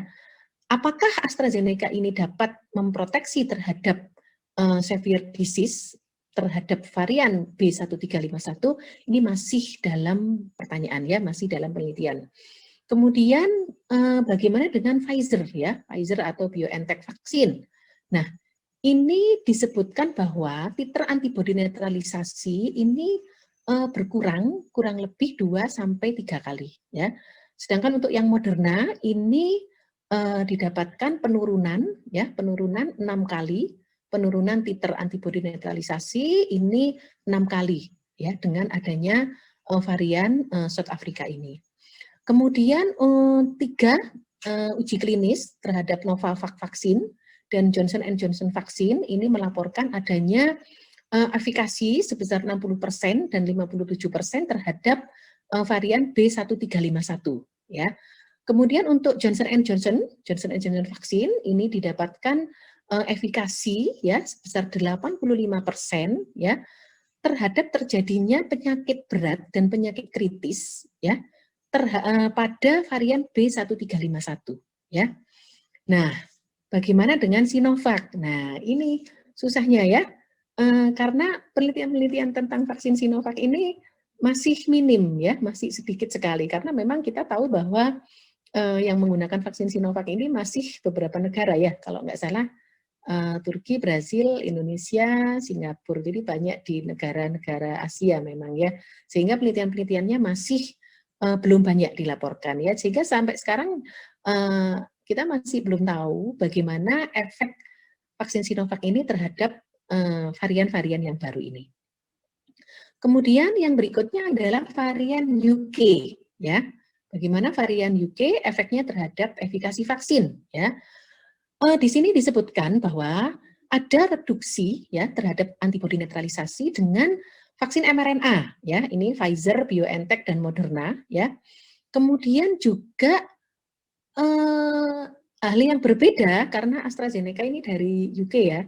Jadi disebutkan bahwa kalau yang AstraZeneca dan Novavax ini dari vaksin trial ini, vaksin ini dapat memproteksi ya, dapat memberikan proteksi yang adekuat terhadap varian UK ini ya.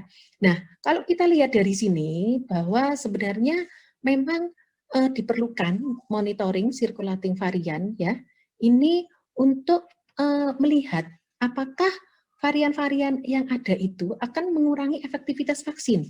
Sehingga di sini kita bisa simpulkan bahwa sequencing itu merupakan hal yang sangat esensial ya, dengan salah satu tujuan adalah untuk melihat apakah vaksin yang kita gunakan yang sudah diberikan itu efektif atau tidak ya. Terutama ini ya pada orang-orang yang sudah dilakukan vaksinasi ya. Sehingga di sini sequencing memegang peran yang sangat penting untuk menentukan apakah mutasi yang sudah muncul itu mempunyai efek ya terhadap perubahan antigen ya, terhadap virulensi, terhadap efektivitas dari vaksin ya. Jadi memang sequencing ini sangat-sangat penting dilakukan terutama di Indonesia ya. Nah, kemudian bagaimana dengan varian Delta ya? Varian Delta terhadap efikasi vaksin. Nah, sebuah studi ini yang dipublikasi bulan Mei 2021 disebutkan bahwa untuk Pfizer yang menggunakan platform mRNA vaksin ya, ini didapatkan efektivitas sebesar 88% ya untuk proteksi terhadap varian Delta ya. Setelah 2 minggu setelah dosis kedua ya. Nah, ini dibandingkan dengan pada varian Alpha ya, pada varian Alpha ini adalah 93% efektivitasnya ya. Jadi memang varian Delta ini lebih menurunkan efektivitas vaksin ya. Ini untuk pada vaksin yang Pfizer ya, Pfizer BioNTech. Nah, bagaimana dengan AstraZeneca? Nah, disebutkan bahwa 2 dosis dari vaksin AstraZeneca itu efektivitasnya adalah 60% untuk varian Delta ya. Sedangkan untuk varian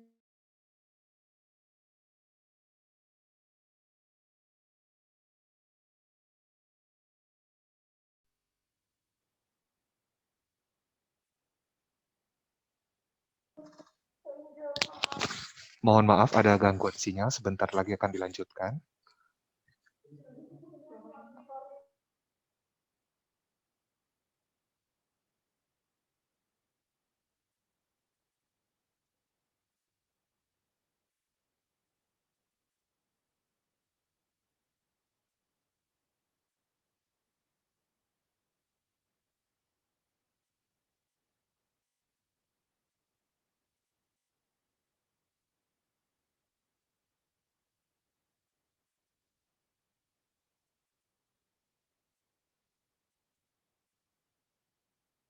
varian Delta ya, varian Delta terhadap efikasi vaksin.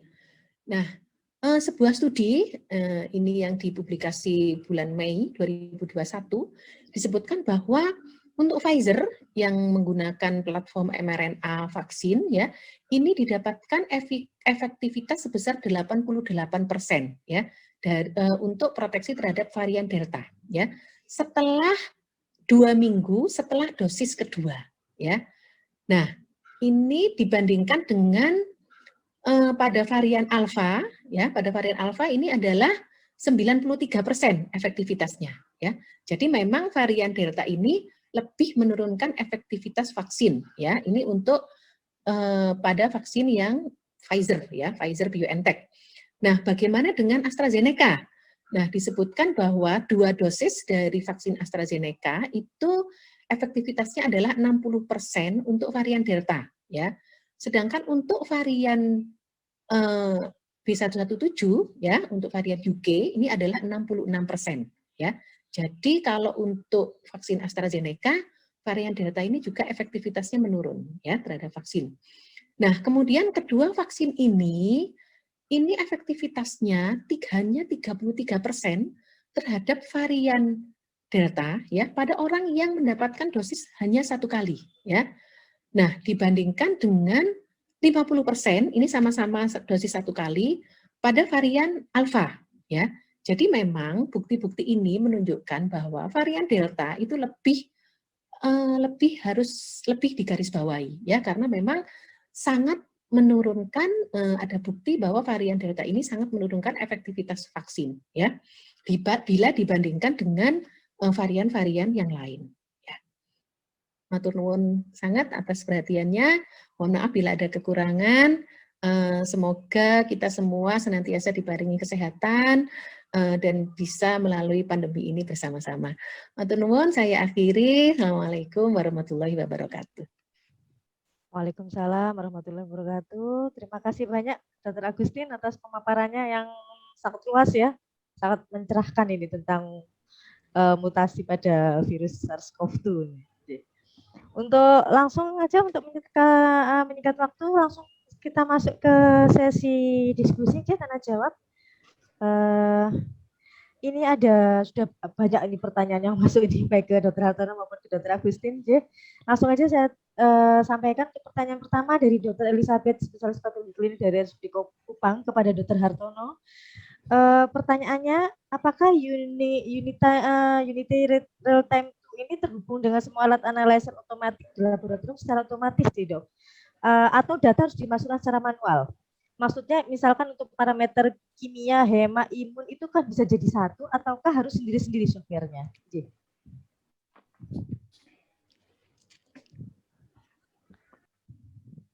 Oke, baik, terima kasih pertanyaannya. Bagus sekali. Jadi untuk URT ini, dia data akan masuk secara otomatis ya. Jadi dari alat ya, dan dari alat itu nanti bisa masuk ke URT ini dan langsung diolah. Jadi tidak perlu melakukan input data secara manual. Karena kalau manual lagi nanti kan makan waktu dan juga errornya itu masih ada ya, masih ada. Jadi ini kelebihannya dari URT ini bisa langsung otomatis. Nanti bisa disangkutkan ke LIS atau kalau tidak ada LIS bisa juga menggunakan middleware ya. Nanti ada middleware-nya yang digunakan untuk mengambil data dari alat itu ya.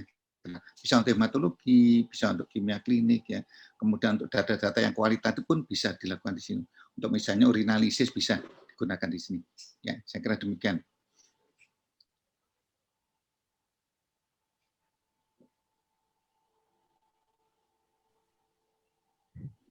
Baik, terima kasih. Jadi otomatis ya Dok ya, nanti Ya, bisa langsung nyambung ya Dok ya, langsung ke nyambung semua ini. Jadi untuk langsung masuk ke alat otomatis ya, nggak usah input manual. Untuk pertanyaan berikutnya dari Dr. Dharma Pramana, PPDS dari Patologi Klinik Udayana kepada Dr. Agustin.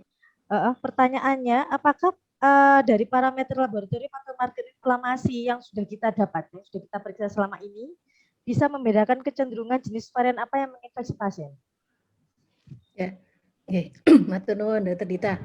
Dr. Dharma Pramana, ya, memang kalau sampai saat ini, kalau hanya dari parameter laboratorium atau marker inflamasi, memang kita tidak bisa ya membedakan apakah ini varian yang baru atau bukan ya, tetapi kita bisa melihat dari kecepatannya ya mungkin, karena seperti yang sudah saya sampaikan tadi bahwa yang varian yang terutama yang Delta ya, ini kan memang dia bereplikasi dengan sangat cepat ya.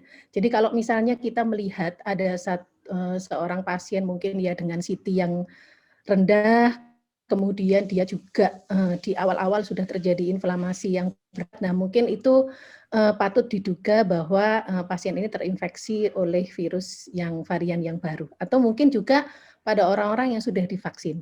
Ya, mungkin itu, Dok. Ya, terima kasih Dr. Agustin. Ini ada pertanyaan lagi dari Dr. Maksi di Malang kepada Dr. Agustin juga. Untuk izin bertanya dok, apakah vaksin yang ada sekarang di Indonesia cukup untuk pembentukan antibodi terhadap virus varian tipe baru seperti Delta, Lambda, dan Kappa?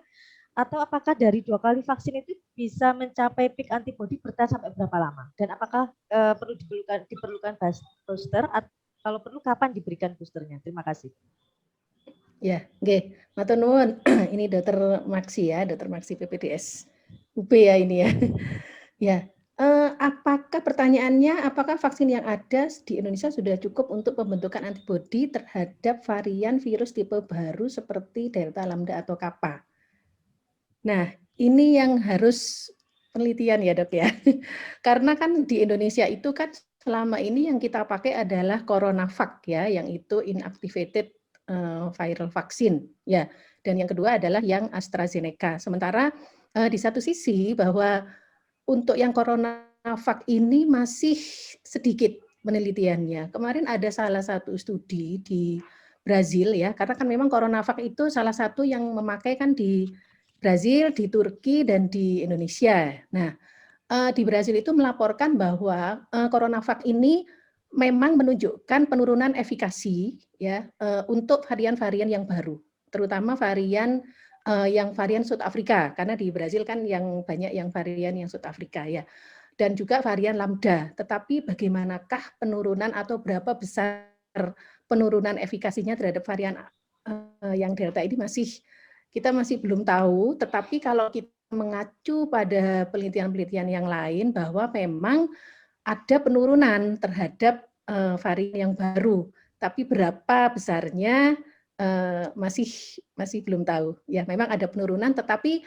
kita juga harus melihat fakta bahwa kalau orang yang sudah divaksin itu bahkan vaksin 1 kali dosis itu sudah cukup ya, maksudnya ada efikasi gitu ya, efektif terhadap bahkan varian yang baru.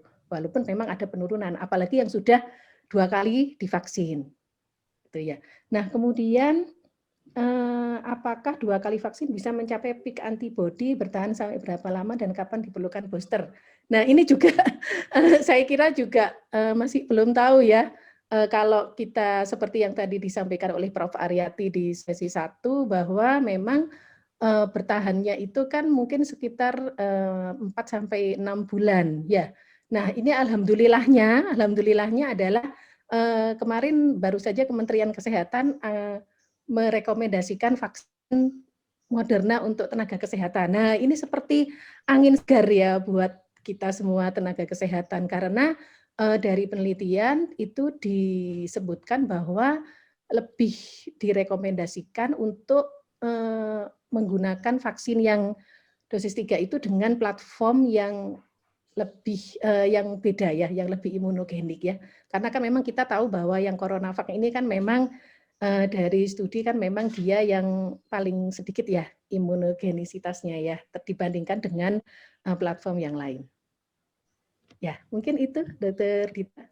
Ya, baik, terima kasih Dr. Agustin. Nanti boleh ya dok ya booster dengan merek lain ya dok ya untuk vaksin itu?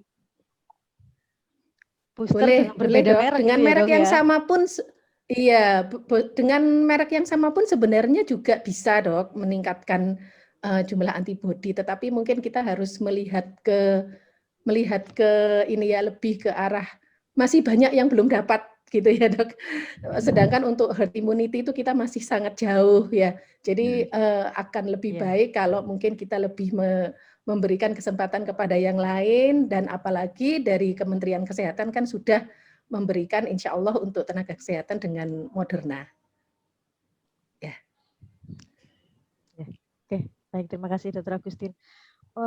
Pertanyaan berikutnya ke Dr. Hartono, dokter dari Dr. Tanti PPDS PKUB. Pertanyaannya, apakah kita dapat menyesuaikan frekuensi quality control dengan jumlah pemeriksaan setiap harinya? Misalkan apa ada aturannya gitu? Misalkan berapa jumlah pemeriksaan, berapa kali kita kerjakan quality controlnya gitu, dokter? Oke, baik, bisa. Jadi memang di program ini bisa diatur nanti. Misalnya berapa kali, ya misalnya kan kalau di aturannya itu kan setiap 8 jam misalnya ya, 8 jam, berarti 1 hari itu bisa 3 kali ya.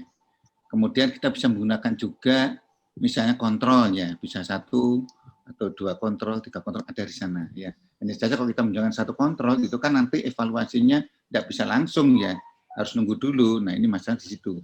Tapi kalau kita misalnya lihat dari satu rangkaiannya, kita bisa lihat nanti ya. Nah 1 kontrol bisa kita lihat dari tadi apa tracknya itu ya, tracknya tadi trialnya kita bisa lihat. Paling bagus kalau kita menggunakan 2 kontrol atau 3 kontrol, kita bisa lihat hari itu hasilnya seperti apa ya.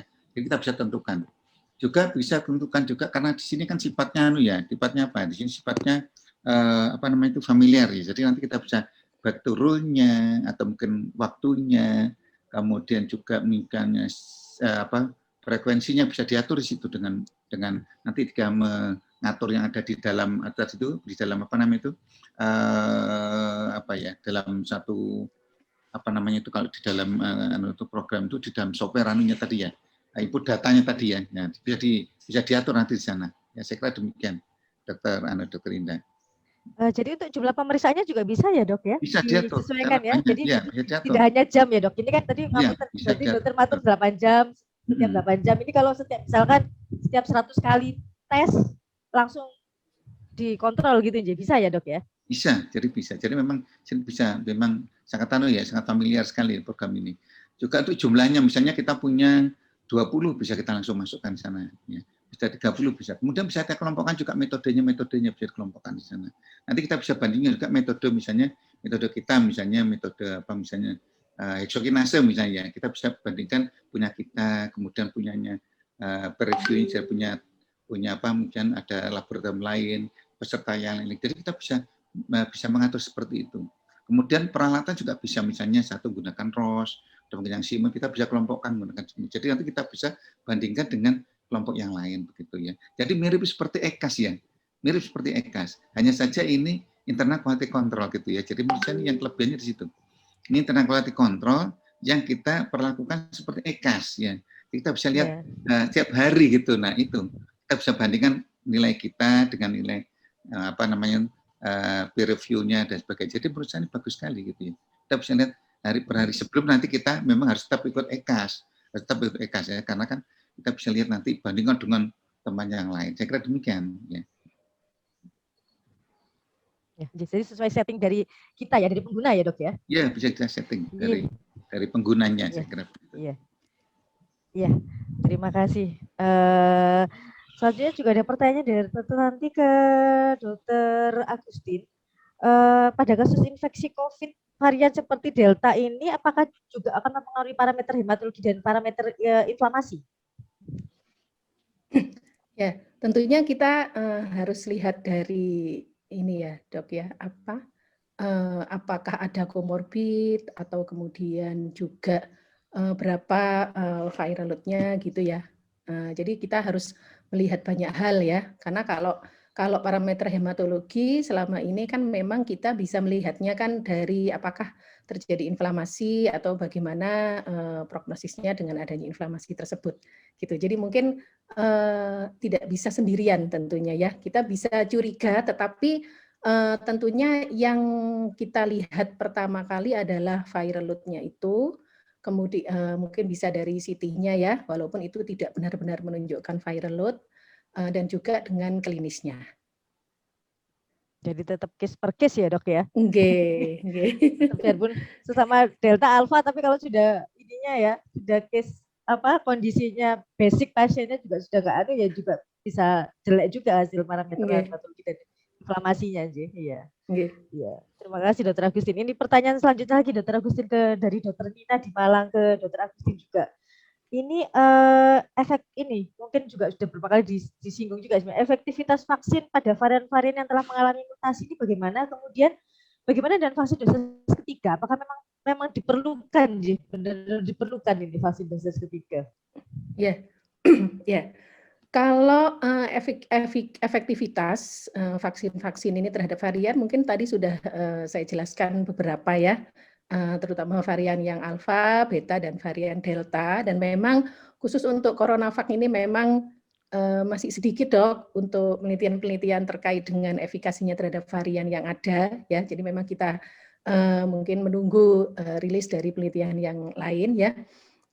Tetapi untuk yang dosis ketiga, saya kira juga kalau kita melihat dari perkembangan mutasi ini yang luar biasa, maka memang harusnya tetap diberikan untuk yang dosis ketiga.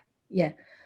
Kemudian dan disarankan untuk memakai platform yang beda ya. Kalau mungkin kita bisa lihat di level itu CoronaVac itu memang efek sampingnya memang paling minimal ya, Dokter Dita ya. Efek sampingnya paling minimal, tapi dia imunogenisitasnya yang paling lemah. Paling mild Ya, ya dok ya. iya betul. Tapi kita juga harus bersyukur ya, kita sudah dapat vaksin 2 dosis.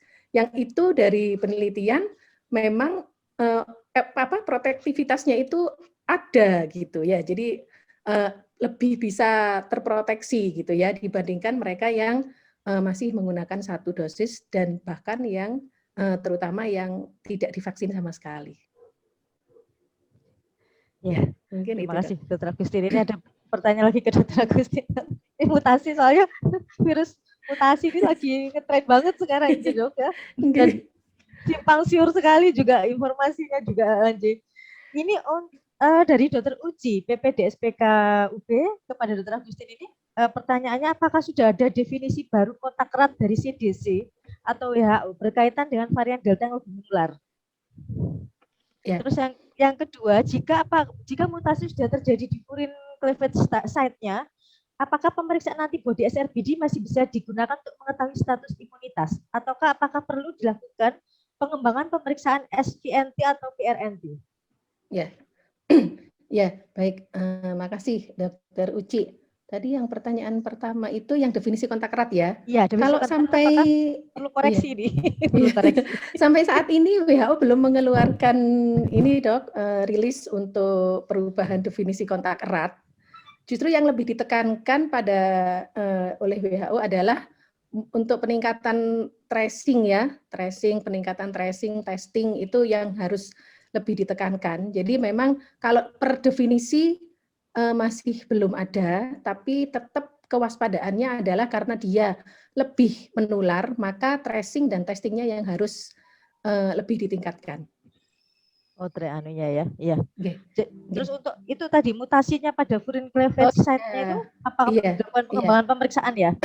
Iya, kalau seperti yang tadi disampaikan oleh Prof. Aryati ya, bahwa memang kalau kita mau lihat protektivitas ya harusnya memakai yang PRNT ya, karena kan SRBD ini kan memang secara tidak langsung gitu ya. Tapi apakah mutasi ini akan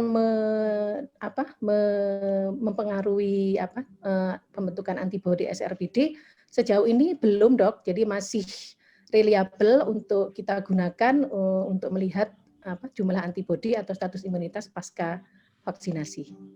Ya, mungkin sebenarnya kita yang lebih ditekankan yang lebih ditekankan sebenarnya adalah untuk mutasi ini, untuk varian yang baru ini, selain kita harus lebih hati-hati, kita lihat klinisnya, kita lihat CT-nya berapa, target gen kita berapa. Nah, itu target gen kita apa ya? Mungkin yang lebih perlu ditekankan juga quality control ya, Dok ya. Karena kan tadi ada tracing, testing harus ditingkatkan sehingga testing kita itu harus benar gitu ya.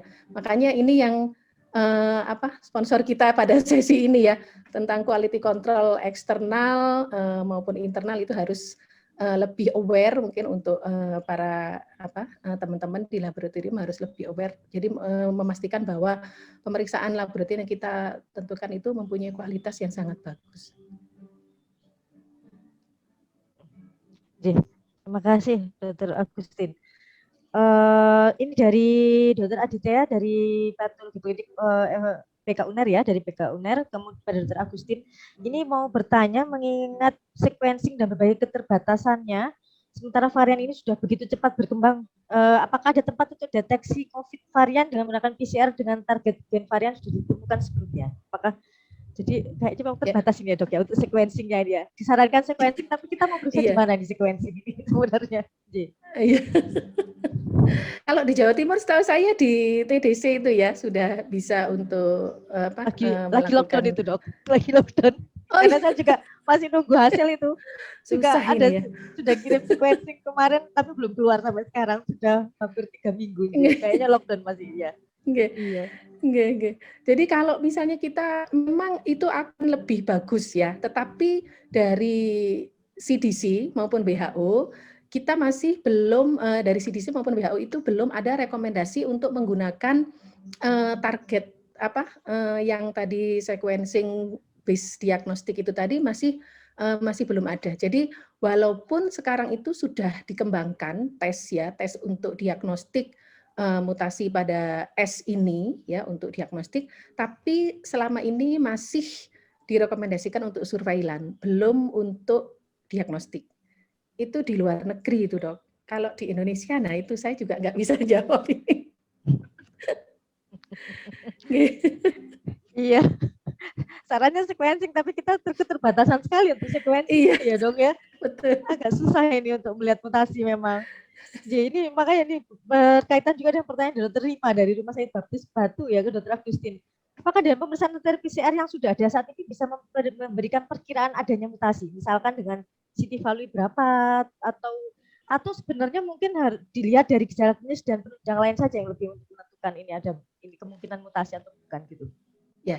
Ya, kalau yang pertama itu memang kita lihat CT-nya ya, Dok. Kalau CT-nya rendah, apalagi di awal-awal mungkin di fase-fase awal infeksi ya dengan CT yang rendah, kita harus curiga duluan ya. Mungkin kurang dari 25 ya. CT dengan kurang dari 25 dengan kita pakai cut off 40 ya, misalnya yang kita pakai cut off-nya 40, mungkin dengan CT kurang dari 25 itu kita sudah harus curiga. Itu yang pertama ya. Kemudian kita lihat klinisnya. Kita pantau klinis, kita pantau juga parameter-parameter yang lain. Kalau memang ada indikasi bahwa terjadi perburukan dalam waktu yang sangat cepat, maka memang harus dilakukan sequencing. Ya, bahkan kemarin juga Pak Menteri Kesehatan itu ini ya, Dok ya, Pak Menkes itu juga mengatakan bahwa pada semua kasus dengan CT yang rendah di angka kurang dari 10 atau kemudian di 10 sampai 20 itu wajib dilakukan sequencing ya, karena memang untuk yang CT yang rendah ini, Dok, yang harus lebih diperhatikan ya. Ya. Terima kasih Dokter Agustin. Ini pertanyaan ke Dokter Agustin lagi dari Dokter Sylvia. Apakah boleh vaksin dicampur, Dok? Ini ada pertama pakai vaksin Sinovac, kemudian keduanya pakai AstraZeneca. Bagaimana untuk efikasinya ini? Nah ini, kalau vaksin, kalau Sinovac memang harus 2 dosis, Dok, untuk optimal ya antibodinya. Kalau 1 dosis sama-sama dengan 1 dosis, kayaknya belum ada penelitiannya ya, tapi secara teori kalau kita lihat, iya, kalau kita lihat dose effect relationship itu kan memang efek itu baru tercapai ketika sesuai dengan dosis yang ada ya. Kalau belum selesai yang satu kemudian ditambah yang lainnya dengan 1 dosis juga itu ya kalau secara teori ya tidak optimal ya, Dok ya, untuk antibodinya yang terbentuk gitu, Dok ya. Jadi tetap jadi kayak separuh-separuh gitu, Dok. Lagi nanti ketiga ditambah Moderna ini ya. Setengah ditambah setengah itu tidak berarti 1 kalau untuk vaksin itu, Dok. Oh iya itu, Dok. Jadi masukan itu Bang. Karena banyak pertanyaan gitu ya, ganti-ganti vaksin ya. Berarti kalau gitu tetap harusnya yang sesuai vaksin seperti yang pertama ya, yang kedua ya, Dok ya. Jadi nggak boleh ganti kasarannya ya. Nah, kemudian ini ada pertanyaan juga dari Dokter Gisela Frianti, Dokter Agustin ini izin bertanya untuk vaksin Moderna ini apakah screeningnya sama dengan Sinovac ya? Untuk yang jadi hanya bisa diberikan kalau terpapar setelah 3 bulan. Karena ini kan melihat berita ini kalau mau ada vaksin ketiga Moderna untuk nakes, sedangkan kan ini sebenarnya nakes sekarang juga sudah banyak yang positif ya, yang confirm. Apakah tetap harus di screening dulu sebelum untuk Moderna ini? Mungkin ada baiknya, Dok, sebelum diberikan dosis ketiga ataupun dengan platform yang lain ya dengan Moderna ini, ada baiknya kita periksa dulu berapa antibodi yang di kita ya, pemeriksaan serial tadi untuk yang anti yang SRBD ya atau mungkin yang pemeriksaan dengan menggunakan metode yang lain itu ada baiknya kita periksa dulu sehingga kita tahu status kita seperti apa. Ya, mungkin seperti saya aja ya, Dokter Dita ya, itu juga antibodinya juga sedikit sekali ya yang terbentuk ya. Tapi Sama ya dok ya. sudahlah, nggak apa-apa. Jadi kalau misalnya sedikit, misalnya titer antibodinya sedikit ya, kalaupun nggak perlu menunggu 3 bulan ya, kalau menurut saya ya, mungkin sebaiknya ya secepatnya diberikan yang dosis 3 ya.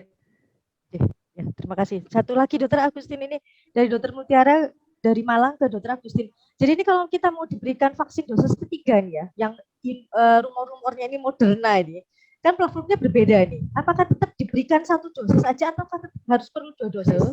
Jadi 3-4 jadinya dok ya. Jadi, gimana Dokter Agustin?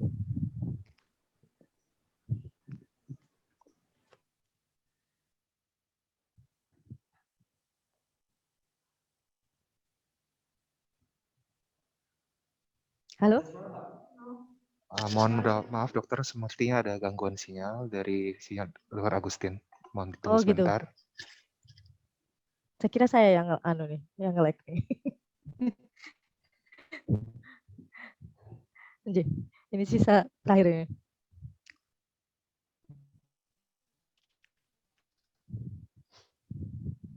Sebentar ngisi mungkin. Jadi mungkin pertanyaan dari saya pribadi dokter ke Dokter Hartono. Jadi kalau untuk URT ini kita open alat ya dok ya. Maksudnya semua alat bisa menggunakan URT ini ya dok ya, program URT ini.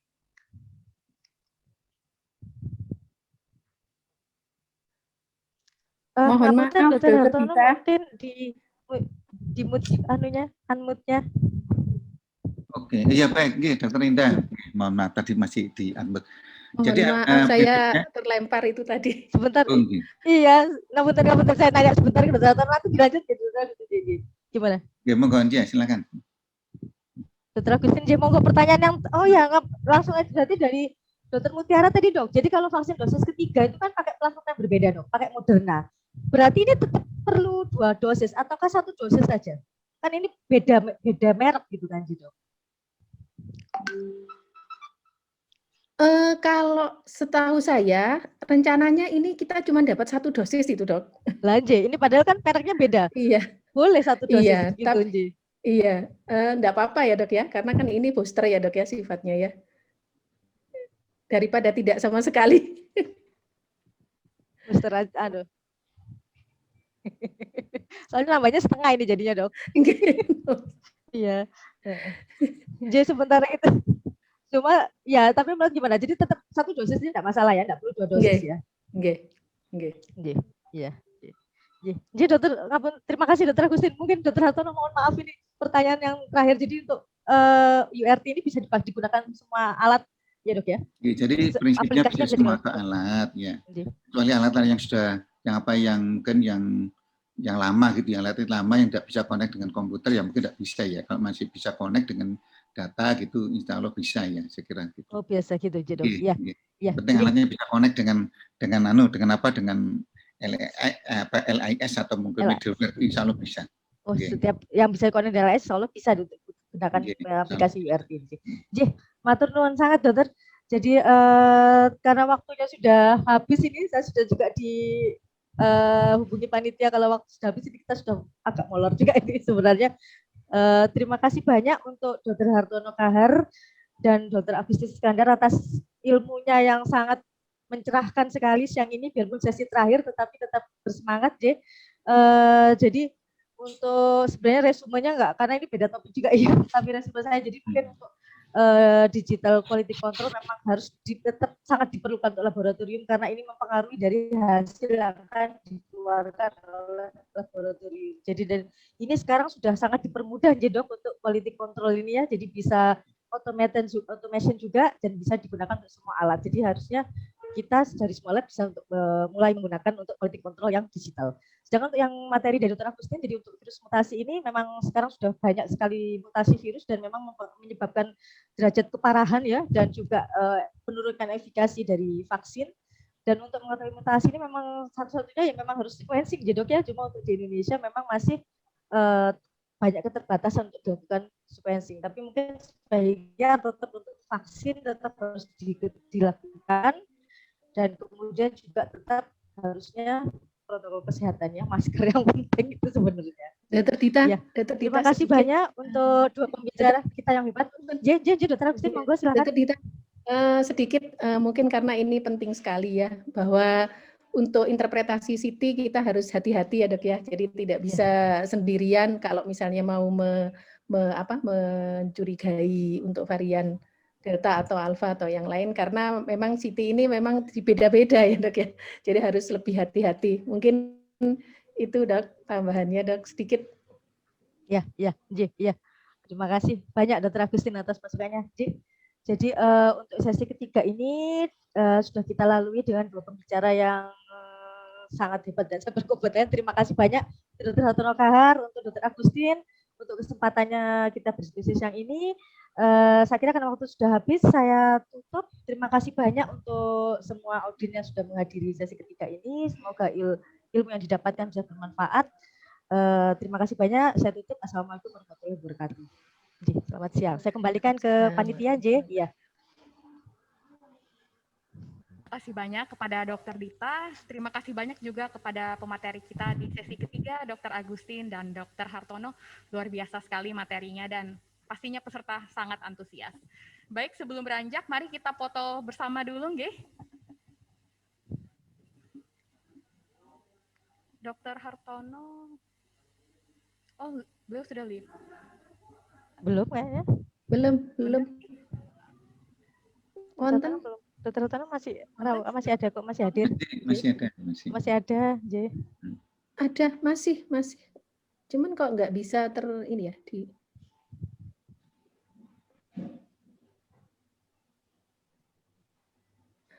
Kita foto bersama dulu. Mohon panitia untuk dipinkan dulu untuk Dr. Hartono.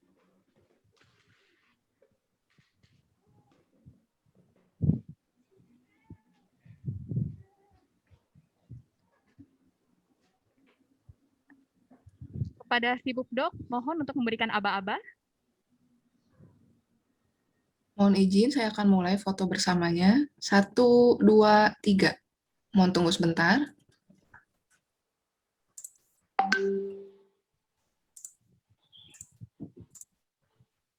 Ya, sekali lagi.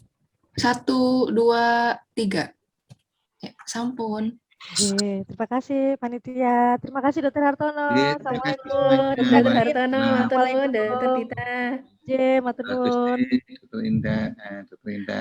Terima kasih panitia, terima kasih. Terima kasih Dr. Hartono.